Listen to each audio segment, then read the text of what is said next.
and welcome to our community game on Matchday Live. Today we're at Theberton Oval for the Division 6 match between St Paul's Old Collegians and Elizabeth. We thank our broadcast sponsors, Dartfish. Good afternoon and welcome to our community game on Matchday Live. Today we're at Theberton Oval for the Division 6 match between St Paul's Old Collegians and Elizabeth. We thank our... Well, suddenly we're on. Yes, welcome everyone from where you're watching along anywhere around the online universe. My name is Vince Cosme and I'm here with the Round 4 Division 6 Villies Adelaide Footy League match, and we're here at Theberton Oval. And Tony, what a magnificent arena this is! Oh, and welcome. Fantastic! Yeah, well, don't worry, I'll just fire away. Hey, let me just tell you, Villies, mate, taste the difference with Villies. First of all, this is sensational. I'll tell you what. For the people watching at home, how good is that screen? Stinking hot. We'll cross the Nick pretty shortly and get all the weather details, but a little bit of a breeze. But, geez, I'll tell you what, these players out there are really, the tongues are hanging out already, mate. But fair dinkum, this game, I know we say it every week, the top two on the table. Yep, this is an absolute ball terror, mate. We've interviewed both coaches. Yep. And the players have been out warming up, mate. This is, I cannot wait for this game. What an exciting, don't worry about what division it is, the game itself. Now, Vince, some statistics that you've gone through the week. I love how you go through this, mate. Yeah, the numbers, there's a bit of everything there, and I've got a bit to add on. Yep, so, as well. So you look at these two teams, and obviously both undefeated this year. We can see there last year, Elizabeth missed the finals in that shortened season last year. St Paul's were third. My favourite one percentage, you can see both these teams very dominant with percentages in the 60s and with Elizabeth up to over 70 this year. And just remembering that 66% is an average of 2 points to the opposition's 1, and 75% is an average of 3 points to the opposition's 1. So this year at the moment, Elizabeth... we're obviously tripling on that, almost on average, their opponent's score. So you lost me when you said 2020, Vince. Yeah. Keep going. So average scored mine around. Both teams up this year from the 90s, well over 100 now. Conceded points. We've got teams again very well ranked there with regards to as we can see there, only 41 points on average. Elizabeth are conceding, so very set up well defensively. Just look at quickly last year, a minor round notable result was in both of them in round 9, and Elizabeth losing to Trinity as well as Hectorville beating St Paul's by 1 point in the last game. And would you say both of those almost, if you look geographically, they'd almost be the local derbies, wouldn't they? Just about. Both of those games, absolutely. Yeah. And of course the defeat of Blackfriars in the preliminary final last year for St Paul's. Interesting there, 9 goals, 32 between them. So interesting there. Let's go to couple more bits. Let's have a look. Last time they met, 13-3, 81 Elizabeth, very straight kicking. So 16 scoring shots was enough to beat St Paul's 22 scoring shots at St Paul's College. So far this season, this is the bit that I love, is the fact that neither of these two teams have been tested yet this year. And look at what they've got to come. Both have got Ingle Farm in the next couple of weeks, and Trinity in the next 3 weeks as well. So my last game note, neither team has been tested. And so how will this one play out, Tony? Now, just on that screen while we've got that there, if we look at Elizabeth, here's what I've done a little bit of homework as well. They've had 26, 32 and 36 scoring shots in the first 3 rounds. And St Paul's have had 33, 27 and 34 scoring shots. And I used to work on 30 scoring shots in a game, and if you're 15 or above, you're pretty much going to win the game. So we had KPIs. The best for Elizabeth, Clinton's been in there 3 times, Foster 2 and Reynolds 2, so they're a couple of players to watch out for Elizabeth. And also their goal scorers, Clinton's kicked 12, so they're really straightened up by the sounds of it. And then it goes down to 6, 4 and 6 with Owen. Well, there's B. Owen, J. Owen and Shepherd. Now, Shepherd kicked his 6 in one game. We go across to St Paul's, and their best, Henricks, has been in the best 3 weeks. Papianu, I'm going to have some fun with that every time I say that. Come on, get it out, Vince. We'll check in with Nick because... Papa Ayanu, I reckon I'll call him Papa, and Schlicker have all been in their best 3 times. And the goals, Henricks, so they've got a good spread here. Schlicker with 9. I'm going to have some fun with this one today. Henricks with 7. Papa and Marala with 5 each. So they've got a good spread of goal scorers through there. And as you said, Vince, Elizabeth and St Paul's, first and second on the ladder, both undefeated at the end of today, unless it's a draw. Yes. Hey, that might be my tip. Something's got to give. So we'll go to a couple of the keys you've got for us too, Tony. Okay, the first one for those watching at home that aren't aware of Thebarton, or all around the world they watch now, Vince, and Australia. Indeed. So Thebarton is a large ground with the combatants today. Will they play safe? Will they play to the spaces using width and wings? Or will they run it through the middle, the shortest way home? Risky, use the corridor in congested areas. So I really love looking at how the team's set up and their macros. 27 degrees. It's warm. And interchange and hydration are both key factors. So I spoke with the Elizabeth coach earlier, just a little one there with hydration. When the players are drinking their Gatorade, always have the equal amount of water, because the Gatorade will take water from your body to break down the sugar. So you watch the AFL, and they've got 2 water bottles going. That's the reason why. And there was a couple of lads, so he's gone over and had a chat. So we'll keep an eye on that. 3 games so far this year. We've seen cramping in all 3 games. So let's see what happens today. Now, number 3, the tactics. Will we see speed of play or tempo? So you really need a blend of both over 100 minutes of football. Decision making for these tactics, when do you use them at the correct time, by the coach, number 1, and 2, by the on-field leaders, will determine a positive or negative outcome for the game.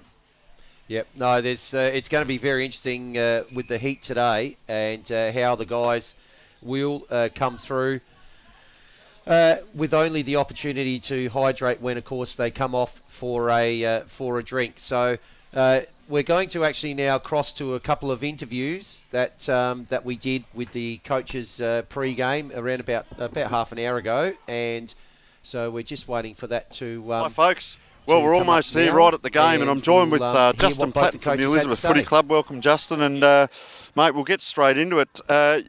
Your opposition and yourselves right up in the high 30 with the scoring shots, both teams undefeated. When you do your preparation for today, are you going to focus on them a fair bit, or more so on your own team structures? Probably our own team structure, actually. Our backline's been really solid, and they're giving us good use up forward. So, we'll definitely focus on us, not them. All right, and one thing I like to talk about is strength of formation. A big ground, how do you think your formations will hold up on such a big ground? And we discussed this off air a moment ago with it being so hot and hydration and so on. It should suit us, actually. We're very young, we love to run.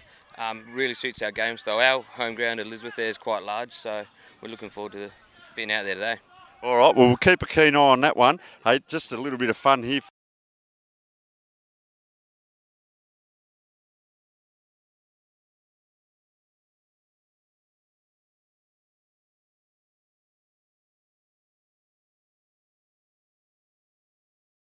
Well, folks, we're ready to get this game underway, but before we get that underway, I'm joined here by the A-grade head coach, Damien. Damien, it looks like you've been in some good form the last few weeks. Yeah, we have. We've started the year off well, 3-0, but so have Elizabeth. So it's a good test today. That is right. Looking forward to a good game. So you guys are the highest scoring team so far, and they're the best defensive team. Are you more worried about what you guys do, or counter what they can do? Oh, we really have to just worry about what we do, really, and just work on our forward efficiency. We know that they're good backwards of centre, so we've got to make sure that we're providing plenty of options and just being a little bit more efficient. I mean, we've been scoring quite well without being super efficient as well, so we still need to tidy our forward entries up today and make sure they make the most of their opportunities. How do you hype up your team for a game like today? I don't think we need to hype them up. They're just ready every week. we've got a good culture at our club over the last few years where we just love winning games. And we just love getting out there every Saturday. So they especially after last year with COVID, they just consider themselves very fortunate to play every Saturday. So there's no need to hype them up at all. They just come to play every week. I'm going to ask about your captain, Joe. He's just done his ACL. Terrible news, really. Yeah, well, he's probably now looking forward to going down the beach and doing some snorkeling and having fun and kicking back. But it is a big loss. He's been the heart and soul of our team since its inception a few years back, and big loss. But there's plenty of blokes putting their hands up to cover him, and he's been working well with some of our young players for that very chance. I mean, he's sort of phasing himself out anyway. So, yeah. Any pre-game superstitions for yourself? For me, back in my playing days there was, but they didn't work for me at all, so I don't worry about superstitions anymore. I never got through a full game of football very often, so superstitions don't work. I think, no. I'll let you get back to it. Thanks for your time. No worries, thanks, mate. Okay, so welcome back here. A couple of great interviews there from Tony and our boundary rider Nick, who we'll introduce. Nick Cosme, welcome to the broadcast. Thank you. Yes, it looks to be a great day, a hot day. If you could actually, when you see me on the screen, you'll see the precipitation falling from my head. But no, top of the table clash, and it certainly looks to be a good one. So Tony and Nick had those interviews. Tell us a little bit more about the insights you got from the coaches.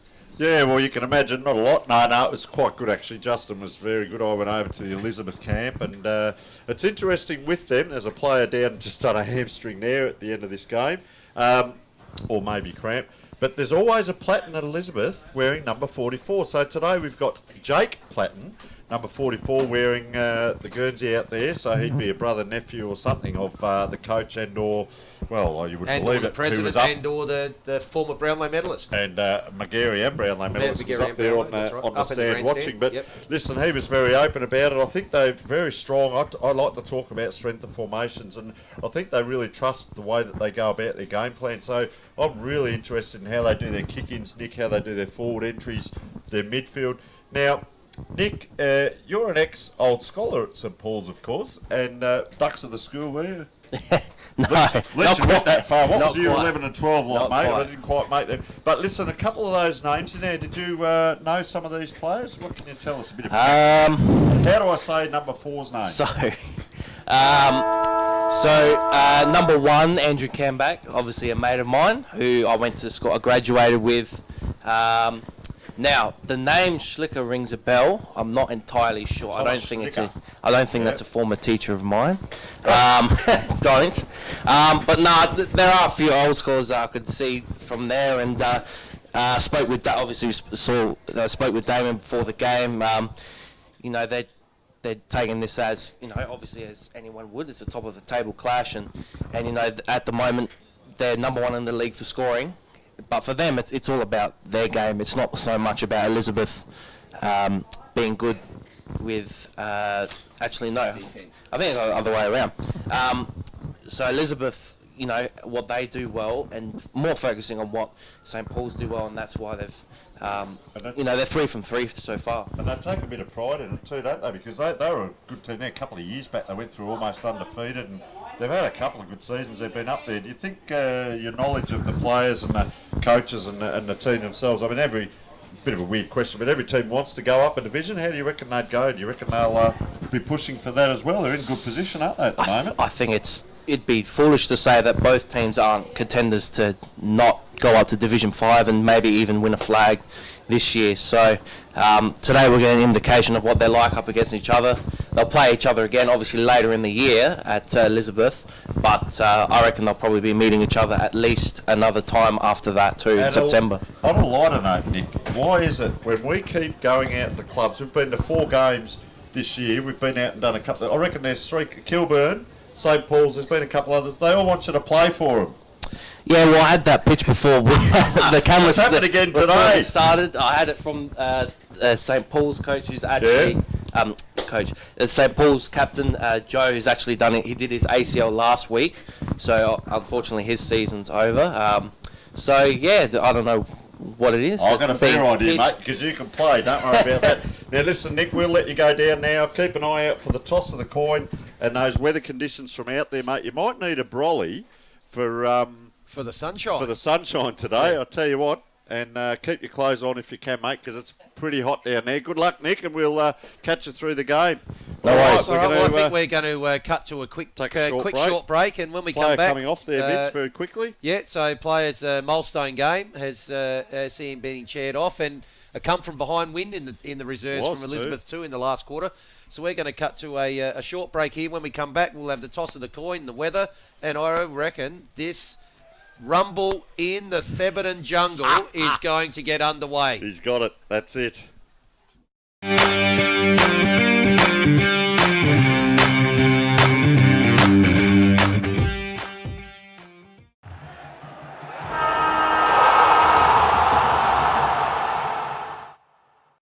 Check out Catch, where everyday Aussies are getting great deals, like Justin's Timber Rake, Sylvester's Cologne, Celine's Dijon, and Camilla's Pasta Bowls. For millions of products, everyday Aussies, check out Catch.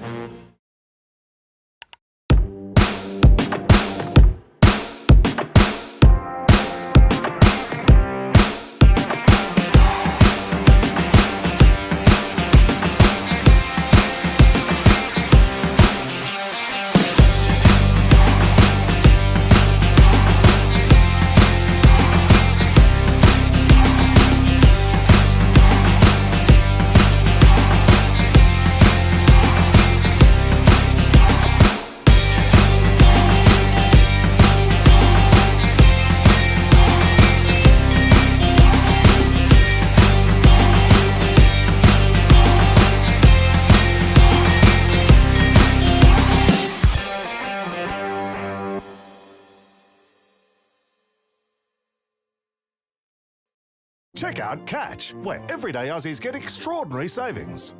Like Salma's Kayak, Ned's Telly, Brad's Pit, and Reese's Wooden Spoon. For everything they need, everyday Aussies check out Catch. Check out Catch, where everyday Aussies get what they need for less. Like Mixed Joggers, Bill's Gate, Sarah Jessica's Parker, and Kim's Kardashcam. For all the brands they love, everyday Aussies check out Catch.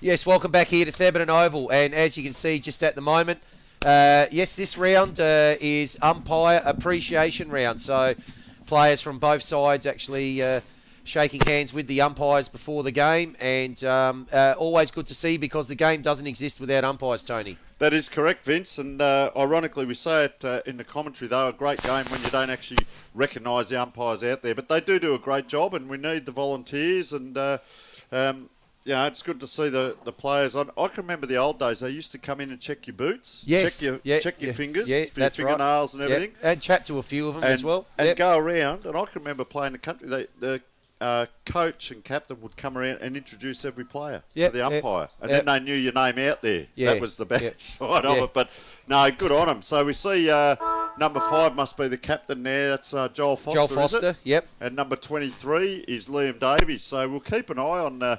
the coin tossers. Nick's just getting over the fence there. So up it goes. And we might just cross the Nick in a moment. Yep, and, I think he's caught that. We'll just check with him in a minute. The captain's going back to the back to their respective huddles now, and we're almost ready to go to cross to Nick. And yep, Nick, what have you got for us down there?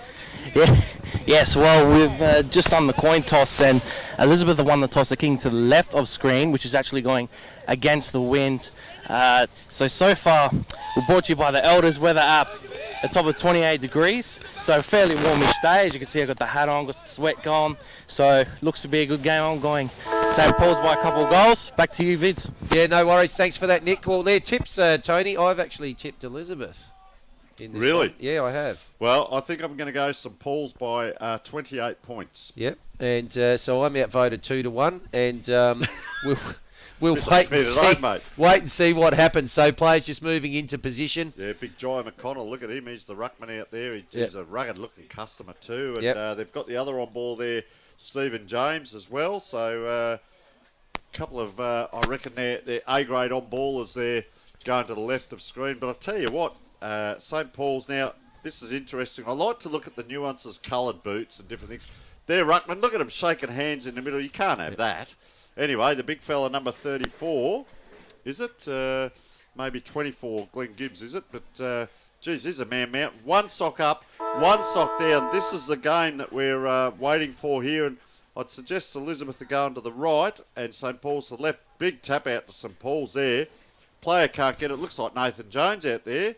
Can't quite get it up. And that, of course, is number 1, Jake Reynolds. So, ball in the middle. Come on, hard bodies required. No one wants it. St. Paul's are going to get the first push out there. No free kick given to Nicholas Papiano, and that's the last time I'll say that today. We'll just call him Papa with all due respect. So ball up in the middle, Vince. Up they go. Both ruckman. Ball hasn't been out of the centre circle yet. Number 1 there is Jake Reynolds. Called him a couple of times. Umpire calls it in. We'll have a third ball up now. Only 37 seconds in. Up it goes. No one gets it. Ball actually hits the ground there. There's a lot of players around that ball. We can also see, Vince, no wings at the moment. Everyone's come in. Everyone's come in, and the ball right in the centre circle. So we've been playing for basically a minute now. It's been thumped out. So it's going to be picked up on the wing there. Looks like it was by young Jake Platten. Kick goes out wide, and that mark's been taken by Riley Mitchell. So we're going to get our first forward 50 entry here. Where's Mitchell going? Sets it up high. It's about 48. 40 out from the Elizabeth goal, and that's punched over the boundary line. We're going to see our first boundary throw in. First inside 50 for Elizabeth. A little bit of a cagey start, Tony, in the middle. And I love their colours, mate. That Anthony Aliasiano looks a bit like Noah Bolter. Oh, big fella, number big fella 41. at the back.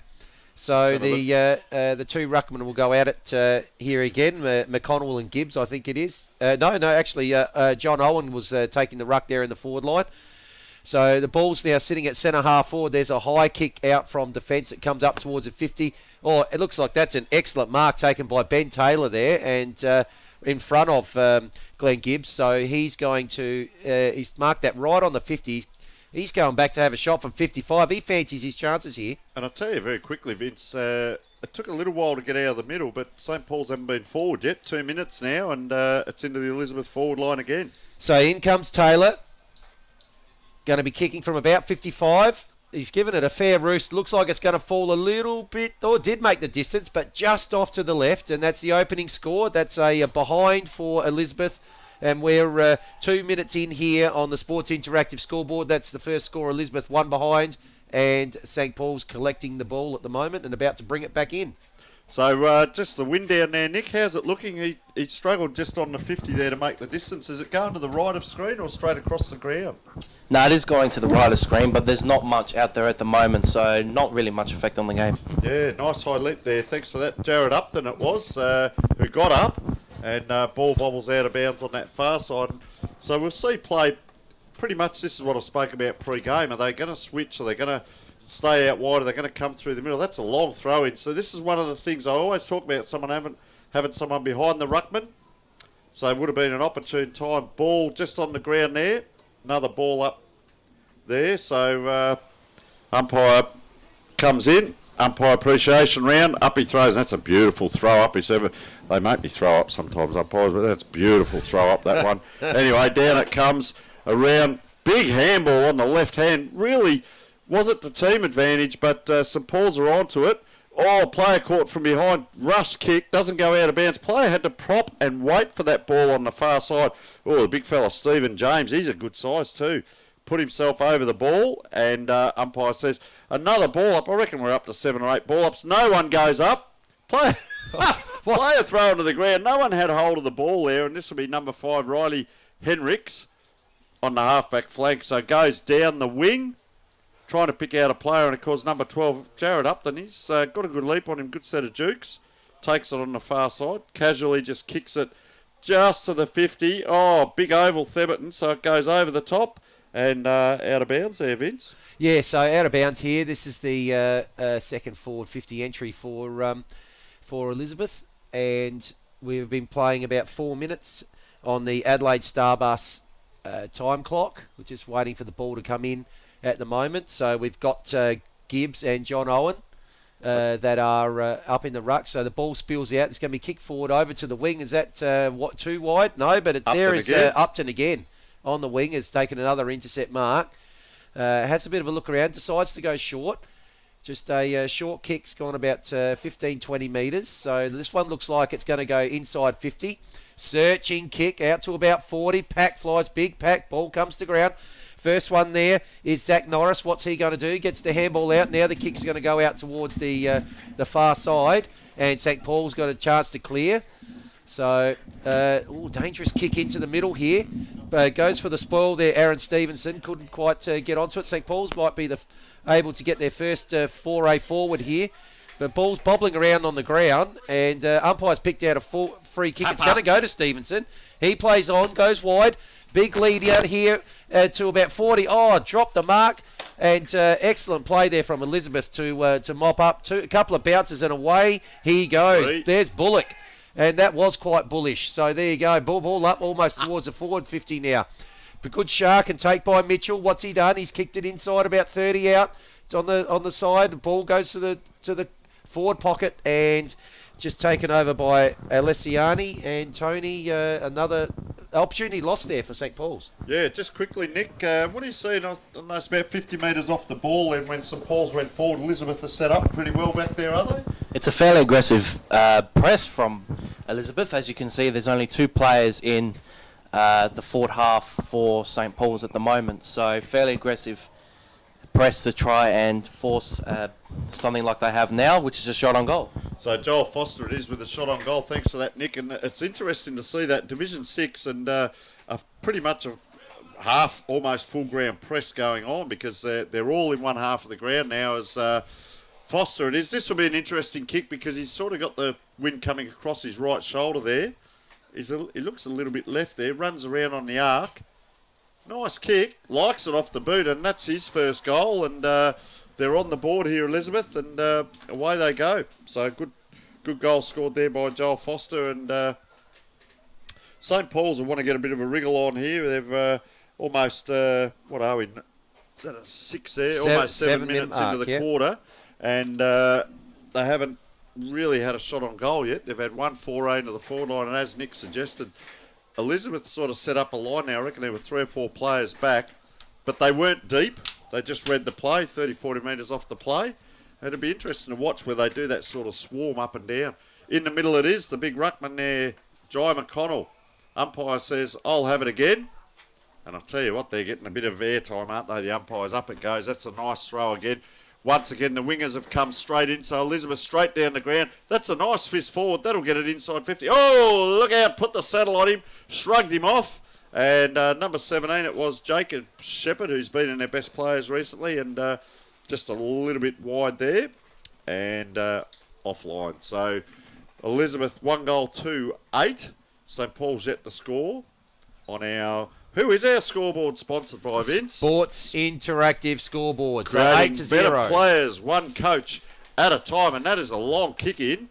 That's going to take 2 kicks to get back. Platinum was out there, number 44, and half his number is 22, which is Matthew Pendlington. And over it goes. I'll tell you what, Nick, you're lucky you're not the boundary right on that side of the ground, mate. Look at the crowd over there. 0. You might be over the fence picking up the ball. Anyway, in it comes. This time, little kick forward, Elizabeth. First of the ball, wheels around on the right. Had a look, had the player running forward, and I reckon this is Riley Mitchell. He's had a few touches. Tries to be a little bit neat going around the corner, and that's what we call high, wide and handsome. And we'll have a little break here. Jordan Luceno has got to jump the fence.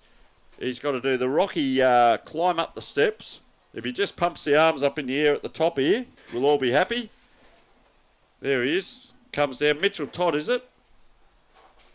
So Mitchell Todd it is, comes down. He'll jump the fence. Just be careful there, son. Good That's thought, it. throwing the ball over. That's playing idea. safe, as we say. So here we go. He's going to bring the ball back in, going to go long, and that's going to get the ball outside 50. Intelligent kick, getting it close to the boundary line. Big fly there from Alessiani. Couldn't quite take the mark. But the ball's going to come down. Oh, gee, looks like the Elizabeth player there. Couldn't quite see who it was. Got his head ripped off. There's a whole heap of players A lot around there. the He's ball, actually Vince. paid holding the ball.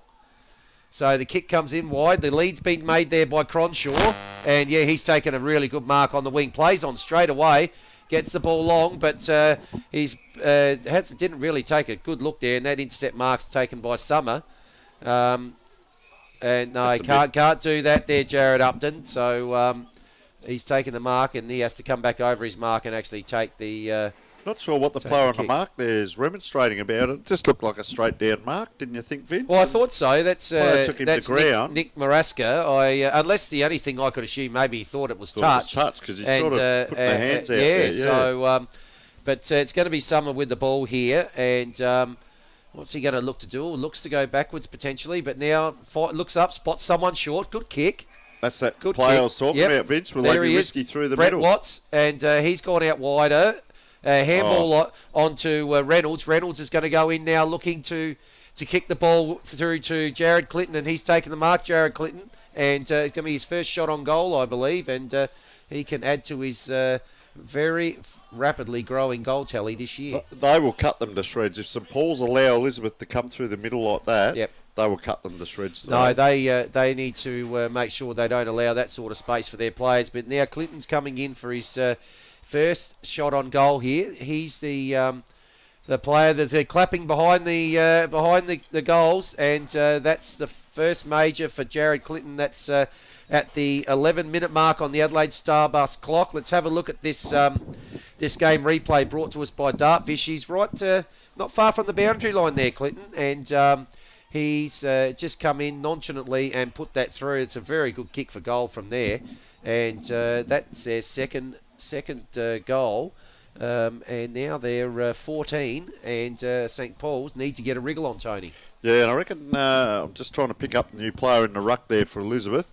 In he comes now, and that's number 10, who we haven't got on our... Yes, we have. I'm on the wrong page. John Owen it is.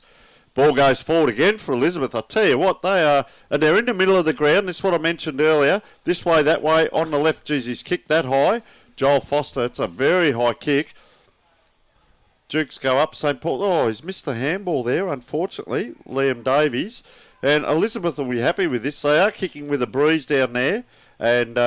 right in front of that light tower on the far side. Wakefield Sports Clinic, one of our beautiful sponsors over there. You can see that on the fence as well as the umpire now. I'll tell you what I have noticed with this umpire. See that throw? That's the third time. This is a coaching... Third time that ball's come over the back of the two ruckmen. Put someone behind the two ruckmen, you'll pick up a pile of kicks. So, ball on the ground. We'll just keep an eye on that boundary umpire on the far side. See whether his arm gets tired before the end of the game. Oh, not very high up, that one. So, Elizabeth out again. They've got a player set up at the back of the pack here if they can go forward. Can't do so. Another throw up. So, just coming in now, the umpire. So, they're right on 50. Can they snabble one? There's a spare back. Number 13, Anthony Marotti, just in the hole here in front of the hot spot. Just as I talk, there's the ball straight to him. And that's why that player's there. So, nice little neat kick here. I'd like to see what St Paul's do here because there's no spread on this side of the ground. Now a player just comes lightly. So they've gone down the far side. I tell you what I have noticed already, the amount of play. Look at all the players in that picture there. The amount of players that are down where that next kick is. You can throw a blanket over there. There's probably 25, 30 players all in that area. What are you seeing there, Nick? There's a lot of players across one side of the ground at the moment. It's a bit like watching the AFL at the moment. Everyone's just congested in one portion of the ground. So it's just going to be about who breaks the game open at this point. So St Paul's, now can they come inside and use the middle of the ground? There's no cricket pitch here, so it's a beautiful ground. Just trying to hack that out was Jared Upton. I've liked his game. I'll tell you what, the sprint's on. They're after it. The man with the Rasta hairstyle, he throws it up and around, has a little look inside. Can't quite hit the target, and that was Zaya Demetrio. So the ball's inside 50 for St Paul's, but, geez, I tell you what, Elizabeth are hungry. There's a player back here, number 50 for, we haven't got him on the team sheet, have we? Number 50 for St Paul's. And he's now been picked up. If they can get a kick in, there's no one set up at the back of this pack for St Paul's. That's why that ball just got out to Elizabeth there. They set up better, their structure. Down it comes, contested mark. There's a player free. Couldn't quite get it. The player's still free in front. There he is.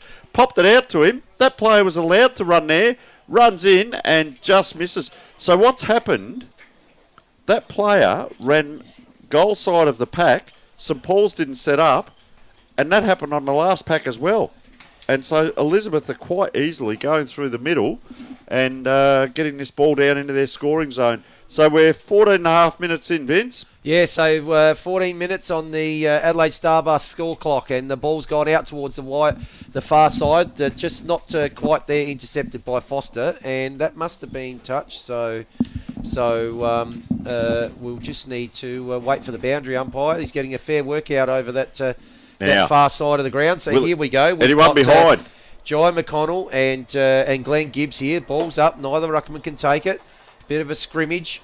Picking it up there. Oh, looks is 15, which is Stephen James. He liked his early game. He's kicked that high, wide, and not so handsome. And that will be out on the full. And the relieving kick is going to be taken here by Marathi. So we'll just see.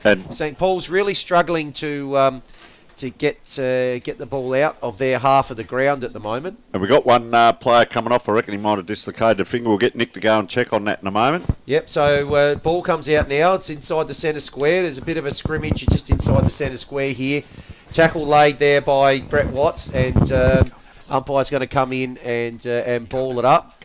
So Lozino's come on just to replace the player who come off there with the dislocated finger, we believe. So we'll just keep an eye on that, and not much happening after that ball up. So umpire's going to do it all again. So umpire appreciation round, and their players are certainly making sure they've got plenty of input. A lot of stoppages so far in this game.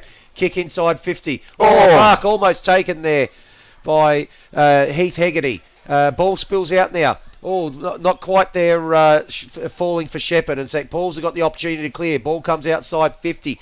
First one there is Demetriou. Oh, good work. Nice. There you go. Goes for the bounce. He's going to get the short kick up. They've got the loose player on here. Plays on there, Lozino, and he's got the ball inside 50. Here's a perfect opportunity. He's found someone inside 50, about 30 metres out, directly in front. Some really good transition play. That's the first time we've seen it from the Saints, and now they're going to get their first opportunity. And Papa... Who is it, Tony? Vince?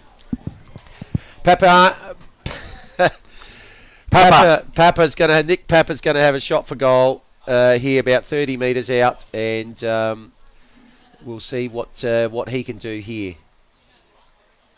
So Papianu, and has missed to the right. Gee whiz, that would have been a bit of a one against the runner play there, but they're on the board.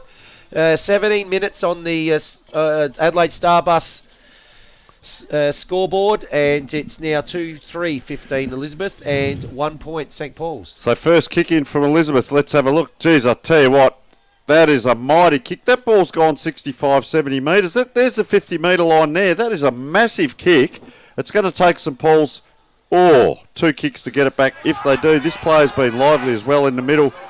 Good vision. Player coming through there was number 21, Watts, and they're off quickly here. Elizabeth, that's a high kick. Get a hold of that. Player couldn't quite with the one hand. Good backup. Player running past. They're doing this well. Riley Mitchell. This time around the corner. He's done that twice. Oh, up high. Unable to take it. Oh, there's a bit of everything. Somersaults. There's around the corner. Number 14 it is. And he's just shanked that a little bit. Curtis Shaw. What an exciting piece of play that was. I'll tell you what, he's lively down there. Jared Clinton. He's given him a bit. So Elizabeth set up their structure here. They've got 1, 2, 3... 4 across about 30 metres out, and they've got 2 in close. And if you're lucky, you'll get given the first kick. But St. Paul's have only got 1 player to the right. I don't think he's going to use him. Not to no advantage. So play on it is. So he'll go out past the press that they've had on, but still kicks to a pack. Bouncing ball. There's more numbers out there for Elizabeth here. I'll tell you what, they are working as a team, Elizabeth. I've liked their work. Number 15 goes in quite hard, Stephen James. On that far side now, St. Paul's around the corner, bobbling ball, can it get through? Geez, they are like the Rock and Gibraltar back there, Elizabeth. Up and down it goes, in for the Willing, number 7 there, David Cambash tries, but can't quite make it. So, Nick, what have you got for us? Player come off with the finger? Yes, we're just getting an update. We'll get back to you about quarter time. All right, so in it comes, over the back there. The wind really picked up there. Look at it in those trees there. Player comes inside, and that's a great kick. And this is Daniel Moio. M-O-I-O, I say. Moio. Anyway, Papa can't take it over the back. The big fella, he's a good size too. Nicholas Maraska. This will be an interesting kick. 45 out. Dead in front, so we really see now what happens with that win. There's a bit of interchange coming on now. St Paul's players, 2 players coming off, 2 on. Just a half lead given there. So the big fella, Maraska, on the left. Oh, he just stabbed at that. Put it to advantage. Player played on there. Can't get it around the corner. They're making hard work of this. Couldn't work out what was happening there unless the wind was that strong. 2 on 1, and guess what? The Elizabeth player wins out, and that is great play by Benjamin Taylor. Out that far side, foot races on. I tell you what, number 23, Liam Davies, has got a bit of toe. First the ball, but all he can do is paddle it out over that far side. Just that was a bit poor by St Paul's there. That kick in, he just poked at it. Yeah, and Elizabeth 2 on 1 won the, you're right the there, contest. Tony. Yeah, that should have been a shot on goal there, but maybe that's another opportunity missed. So anyway, the ball's been thrown in here, so tackle laid on Heath Hegarty, and the umpire's going to come in and ball it up. So getting as I said, a lot of stoppages in the first quarter. So the only ruckman that went up there was for St Paul's. So ball's been sharked well there by Camback. Let's see where his kick goes. Centre half forward. The spills over. A couple of balls spill over it, and that'll be quarter time here. Quarter time on the Sports Interactive scoreboard. We have Elizabeth 2-4-16 and St Paul's 1 behind. So really like the way that Elizabeth were pressing up the ground here. It's obviously a tactic of theirs, and again keeping aside to another low score for a quarter. So we're going to take a quick break here, and we'll be back to hear what the coaches have had to say. We'll just check which huddle that Nick's heading to for the first quarter, and then we'll be back. I think he's heading out to St Paul's, and we'll be back shortly after the break.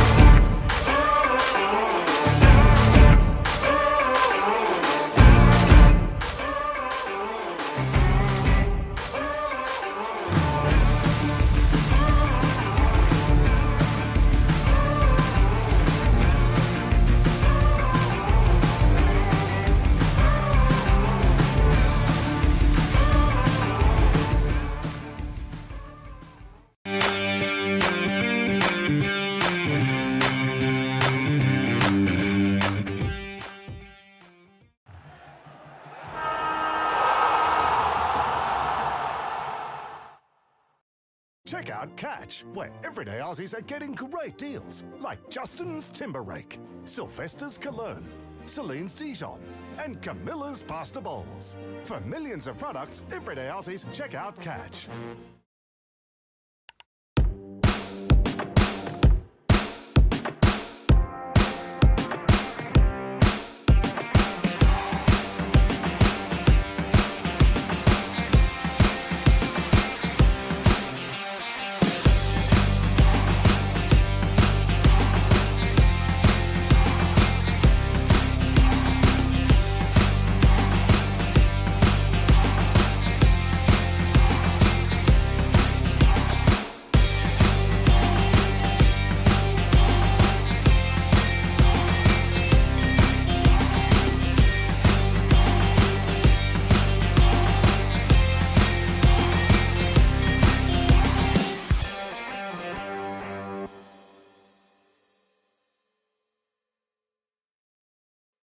Check out Catch, where everyday Aussies get extraordinary savings.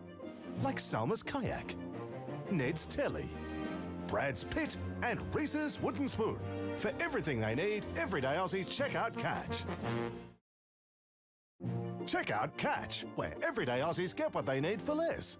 Like Mixed Joggers, Bill's Gate, Sarah Jessica's Parker, and Kim's Kardashian. For all the brands they love, everyday Aussies check out Catch.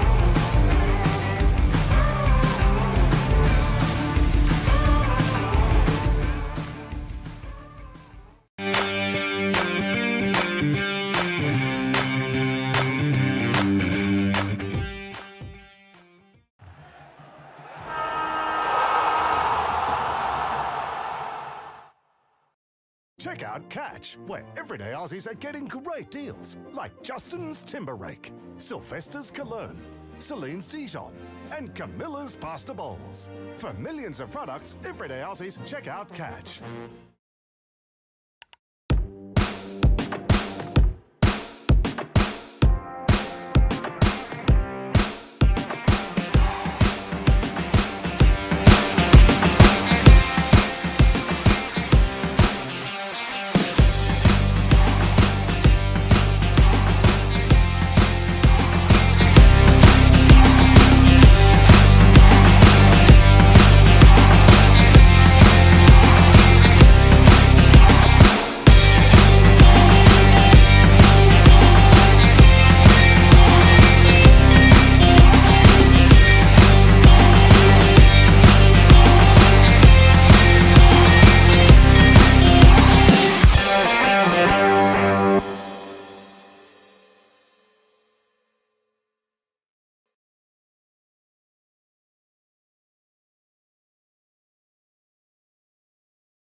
Pretty much flat out, they were unhappy with their effort.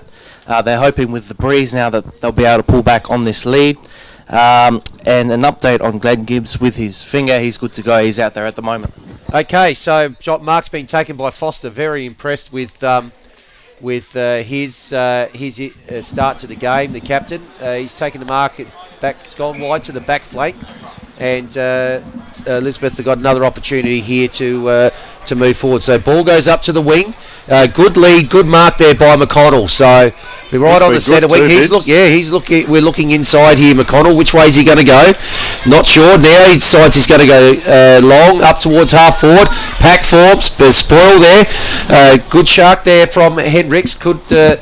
Got the handball out, but it's now been caught. Good tackle applied there by Hennecum. I've liked his game in the back line so far. Him and Mitchell Todd been very busy. Elizabeth's been doing most of the attacking, so you'd expect that. So ball now kicked out back towards the wing, off hands. Excellent tackle applied there by Stevenson. Umpires, he's paid the free kick for a throw, so well done by Stevenson there. He's going to take the kick on the half back. So looking around, Tony, where's he going to go, mate? Yeah, well, straight down the line here. It'll be interesting to see their game plan. Geez, that's a nice kick lengthwise, but a little bit wide, is it? Where's the down round pie? He's over there, and he says take a free kick, and it's number 17, Zia Demetrio. He's got a bit of toe, this lad, too, but no good when you're having a free kick. Anyway, nice kick. Just along to the old half-forward flank there, we'd say that, but it's still a fair way off the 50. He's been a fantastic player, Ben Taylor. Unfortunately gives it back the wrong way, and they are now looking forward to coming inside 50 here. So player just stabs at the kick. Did he pick someone out? Big Papa there, and Papa it is, who's just gone inside again. Yep. And that is now this is similar to his last little bit of play down this end. He's a lot closer because there's another arc on the ground here. That's not the 50-metre arc, that's about a 20 or 25-metre arc. Yeah. And I hope he has a better go at this end than what he did at the other. Comes in, geez, he just stabs at it, and stabbing at it doesn't help. Just that bent knee, and the foot didn't probably get 12 inches off the ground there. So Elizabeth now, they've got one player on this side of the ground, and down the middle they go, trying to pinch hit a player.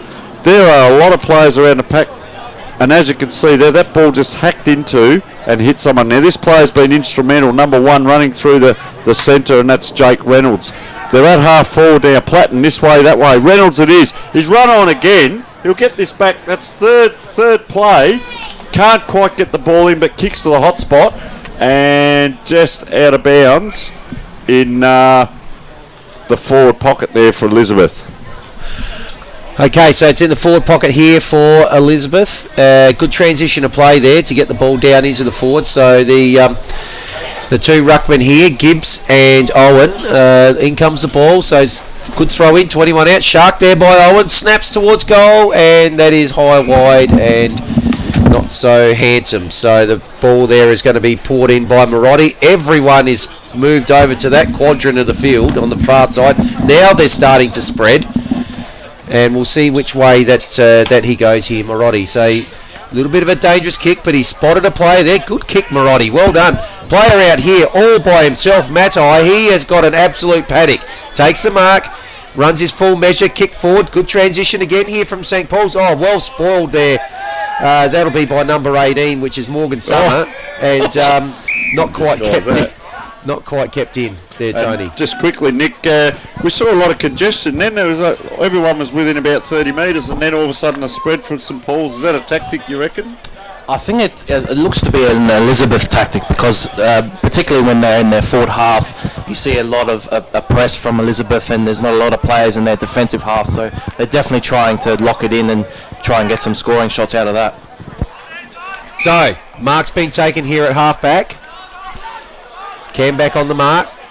Good kick into the middle, taken by Foster. I reckon he's in front at the moment. Him and Reynolds have been instrumental. What's he going to do here, the skipper? Good day for Thongs too. Reigning best and fairest Foster. Kicks out wide. Excellent spoil there by Mitchell Todd. He's liked his game in the back line. Had plenty to do. That had Hegarty's name written all over it. And he's come from a mile away there to spoil that boundary throw. There he is again, Mitchell Todd. Tumbles the kick forward. Oh, ball dropped there by McConnell. What's happening? Umpire's picked out a free kick. It'll go to Brad Watts, and he's kicked into the middle. There's Reynolds again presenting. He's got a lead out wide from Mitchell. One bullet, can't quite take it in front of Demetriou there. Mitchell, he's got it on the left. Kicks, he's found the play there. Excellent kick on the left there. And he's found Ben Taylor. Liked his game as well. Ben Taylor, back he goes. Surveying what's ahead. About 70 metres out from goal. Far side of the ground. So Taylor, searching kick. Inside 50 towards the middle. Big punch there from St. Paul's. And that's going to be picked up by Lee Belt. He's gone out wide now to the forward pocket. So half forward flank on the far side of the ground. First one there was Upton, and I'm not sure what's happened there. Umpire, have you paid a free kick? He has. Upton's been held without the ball. Jared Upton, one of the couple of new players. He's come from Brahma Lodge to Elizabeth, so I like the spread here from Elizabeth, Tony. Out wide here to Bullock, and that kick smothered. They had a player out here all by himself, Brandon Owen. He's eventually got to him. That's a header. Eventually it got to him. Scrubby little kick into the middle. Good handball there from Hegarty. Couldn't quite get onto it there, Reynolds, and looks like now it's going. Oh no, could pop out. Cronshaw there. Picks it up, gets the handball forward to Davies, the captain, gets it forward to half forward. Good kick, that's where the forwards need to be in front. There's the kick there from Pendlington. It's gone in towards 50. First one there. Hendricks, what can he do? Bounces one way, this way. He's got around his opponent. Oh, now he's in trouble. Should have just had a shot, but got the handball off. And it looks like Pappas kicked the goal. He has, and they're on the board. The Saints. First goal of the day for them. It's taken 7 minutes into the second quarter. And what have you got for us on that goal, Nick, as we look at the replay? Well, just before the kick actually went in, you wouldn't see it in that frame, but Zaya Demetriou was actually all free on his own, about 35 out on a slight angle. So they're actually lucky that they got a goal out of that, because it could have been a lot easier than it looked. He didn't get used, Nick. We call that pasted back in the old days. He didn't get used. So anyway, they're on the board, as Vince alluded to, and ball just takes off. I'll tell you what, Umpire Appreciation Day, we've got to appreciate. It's a long time to get this ball back as well, and umpire now just walking into the middle. I reckon he might have done the reserves, that umpire, but just walked in. I'll tell you how good St. Paul's are going. The timekeeper next to us was clapping as well, and he's got a big smile on his face. So they are off and running, kicking with the wind to the right of screen, but the ruckman almost lined up parallel there. He could have really ran into the Elizabeth player. So around the corner they come. Ball's bouncing on the ground now. Who's down to it? Well, just a soccer off the ground here by St. Paul's. Could be to their advantage. That player that sockered it ran and got that. That's a fairly good effort by Anthony Alessiani. And this player's had a fair bit of it, Benjamin Taylor. I'll tell you what, he does this a lot. He looks inside, looks for his mate, can't quite get it. Oh, charging through St. Paul's player. 3 now, and a free kick. Could have been downfield, but wasn't. So he's been quite good, Anthony Alessiani. So ball now, bit of a dead side out there to load up. When they had the ball on this side of the ground, they could have come down or out this wing.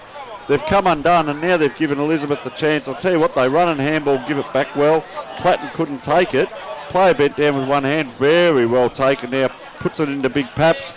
He's got that ball just in front of his feet. He still had control of that in the area. Gets a handball across, a floater we call that. Oh, well taken back there by number 9, Anthony Bullock. Comes through now on that far side. For both teams, it's a long way home. So 3-on-2 for Elizabeth out there. St Paul's player gets it. Dribbles it along the ground. Just a paddle there by Elizabeth forward. St Paul's player just bangs it on the boot. Player coming through now has a look. Tries to get it through the middle. It clean bowls them. Now Elizabeth are onto it. He wants to get onto it because the race is on. They're trying to soccer this ball. Horrible bounce. Player picks up. Completely misses the ball. What a great contest that was. And Lucio Malesta took that ball. Oh, he's got to go back and replace the divot. Nick, when you're out there at quarter time, mate, just make sure you put that divot back in the ground because he's roosted that up to the wing. St Paul's player this way, that way. Pendleton. He goes back out to the boundary having come inside. 2 handballs now. Paps kicks down towards where he's been playing. So this is interesting. The ball goes out of bounds. That's the one, Vince. He's down the ground here trying to get the kick and then kicking it down to where he possibly should be. Yeah, they need 2 of him at the moment, Tony, but like what St Paul's have come out, they copped a rocket at quarter time and they've come out firing in this second quarter. 10.5 minutes in here on the Adelaide Starbus game clock, and Elizabeth doing a bit what St Paul's did in the first quarter. Maybe that must be a 10-goal breeze to one end. They've taken 10 minutes, haven't scored yet. Umpires picked something out here. What's going on? How many players around the ball there? Yep, so many. Yeah, there's a lot of congestion. Obviously, it's the way that both these teams like to play, and probably part of the reason, I suppose, why they are in a position that they are, that they managed to get a lot of control. So in comes a boundary throw in again. Tap down, picked up first there by Elizabeth. Handball forward. Oh, good work there from Mitchell. Couldn't quite pick the ball up though. Still bobbing around. Now the tackle's been applied by Shepherd, and that's going to be a ball up, Tony. And Nick, just see if you can keep an eye. Number 24 here for Elizabeth is the for St Paul's is the free man back here. Just see where you can find if there's a free man for Elizabeth running around down there. And they must have one more at the stoppage. Got the bounce there, and there's Mitchell Todd again. What a game he's playing. So he's got it now, just on the point of the centre square. Which way is he going to look? Searching kick to about 20 out. There's going to be a big pack. Oh, a big Pendleton went early there. And yeah, just a bit before acceptances, and ball's been given up, and that'll be a relieving kick for Elizabeth out of the back line. And 25 paid as well. So now this kick's going to take place from outside the defensive 50, or right on the defensive 50, and this will be a good clearing kick now to get the ball out towards the wing, Tony. Yeah, so he's just inside 50, just goes right. That could be the spare out here. There's one back for them, and they haven't gone forward. They've probably gone forward 10 metres. That's a bit of a clumsy kick, but you're starting to see now. Oh, that's a clumsy kick again. That's out of bounds on the full, so he's turned it over. What we may start to see as the game continues because of the heat, players all of a sudden, there's a great quote by Vince Lombardi, fatigue makes cowards of us all, and what that means is the players won't actually run that extra 10 or 15 metres to get to the ball or get to their opponent. So seeing a little bit of a press here by St Paul's, trying to play it on, but it's coming back. Player number 50 is Pendleton, and he's got a few touches. So can they set it up and get it in? Players in the middle are just pointing, but I think it's just going to be so that kick, it is a big kick, but can they get a clunk? See, you're giving that away to a 50-50 contest, and player took the mark. Elizabeth, clumsy kick, but they're going to get away with it. Can they? No, he looked up and saw the player coming. Good tackle, and he's been rewarded there, Blake Mitchell. That's what you call a second effort, because he fumbled the first. Player out here on his own, Jai McConnell. They can't get it to him, so they link up shorter. McConnell's still free here on the wing. He's a good size too. Oh, geez, he's given that plenty of height, but Stephen James it is. McConnell's still looking. He's almost the decoy. He's done about 5 dummy leads here, and St Paul's have picked him up, and that's allowed Elizabeth to use this space very well. This is very clever football. Braden Owen, he gives it plenty of height to the leading player. Lead up to the ball, and that's what they do. Jacob Shepherd, one of the better players. Oh, McConnell's just given one then. I saw it. And back it comes. He's having a bit of a chat. So ball in at centre half forward. St Paul's 2-on-1. This player is lively up forward. Jared Clinton, he gives you a contest. Can he get there? He does. He wraps the arms around. What a magnificent effort. He just put in and put the chase in. He's too far out, so he's just going to kick with that proper kick. 2-on-1. Oh, player went too early then. It's bounced back to him. He's hooked that back the wrong way. Shouldn't laugh, but St Paul's have got it. They've got a player here on a right angle if they want it. Paps are screaming for it. Doesn't get used. Wow, look at him go down the wing here. Paps, he's out wide here. Moving this way, that way. Left-hand handball in. Will they handball through the middle? 2, 3 handballs. Paps is off. Now, he's been out here 2 or 3 minutes just running and leading and working to get the ball. Now, he gives it and he runs off inside. This next kick's important. They've got a possession inside 50, Vince, so this is David Kambash. I'll just see if he... the rule is if he's having a shot at goal, I get to call it, so I'll just see whether he has the shot. Well, if he's anything like his younger brother Andrew, mate, he's only looking at one thing here. Well, he has a look. He has a look. Bit of a proppy kick. Just, high, wide and hands. Oh, second grab. Not up. Big player there for St Paul's. Oh, geez, that was good work to bobble him out of the way, but then he got caught. Anthony Bullock, he pushed him out of the way. The player went back and tackled him, and the ball went out of bounds on the far side bench. Yeah, so about 35 around from the point post here. St Paul's, they've come back with a vengeance this quarter. What a great game we're witnessing here. Low scoring, tough, hard, in tight.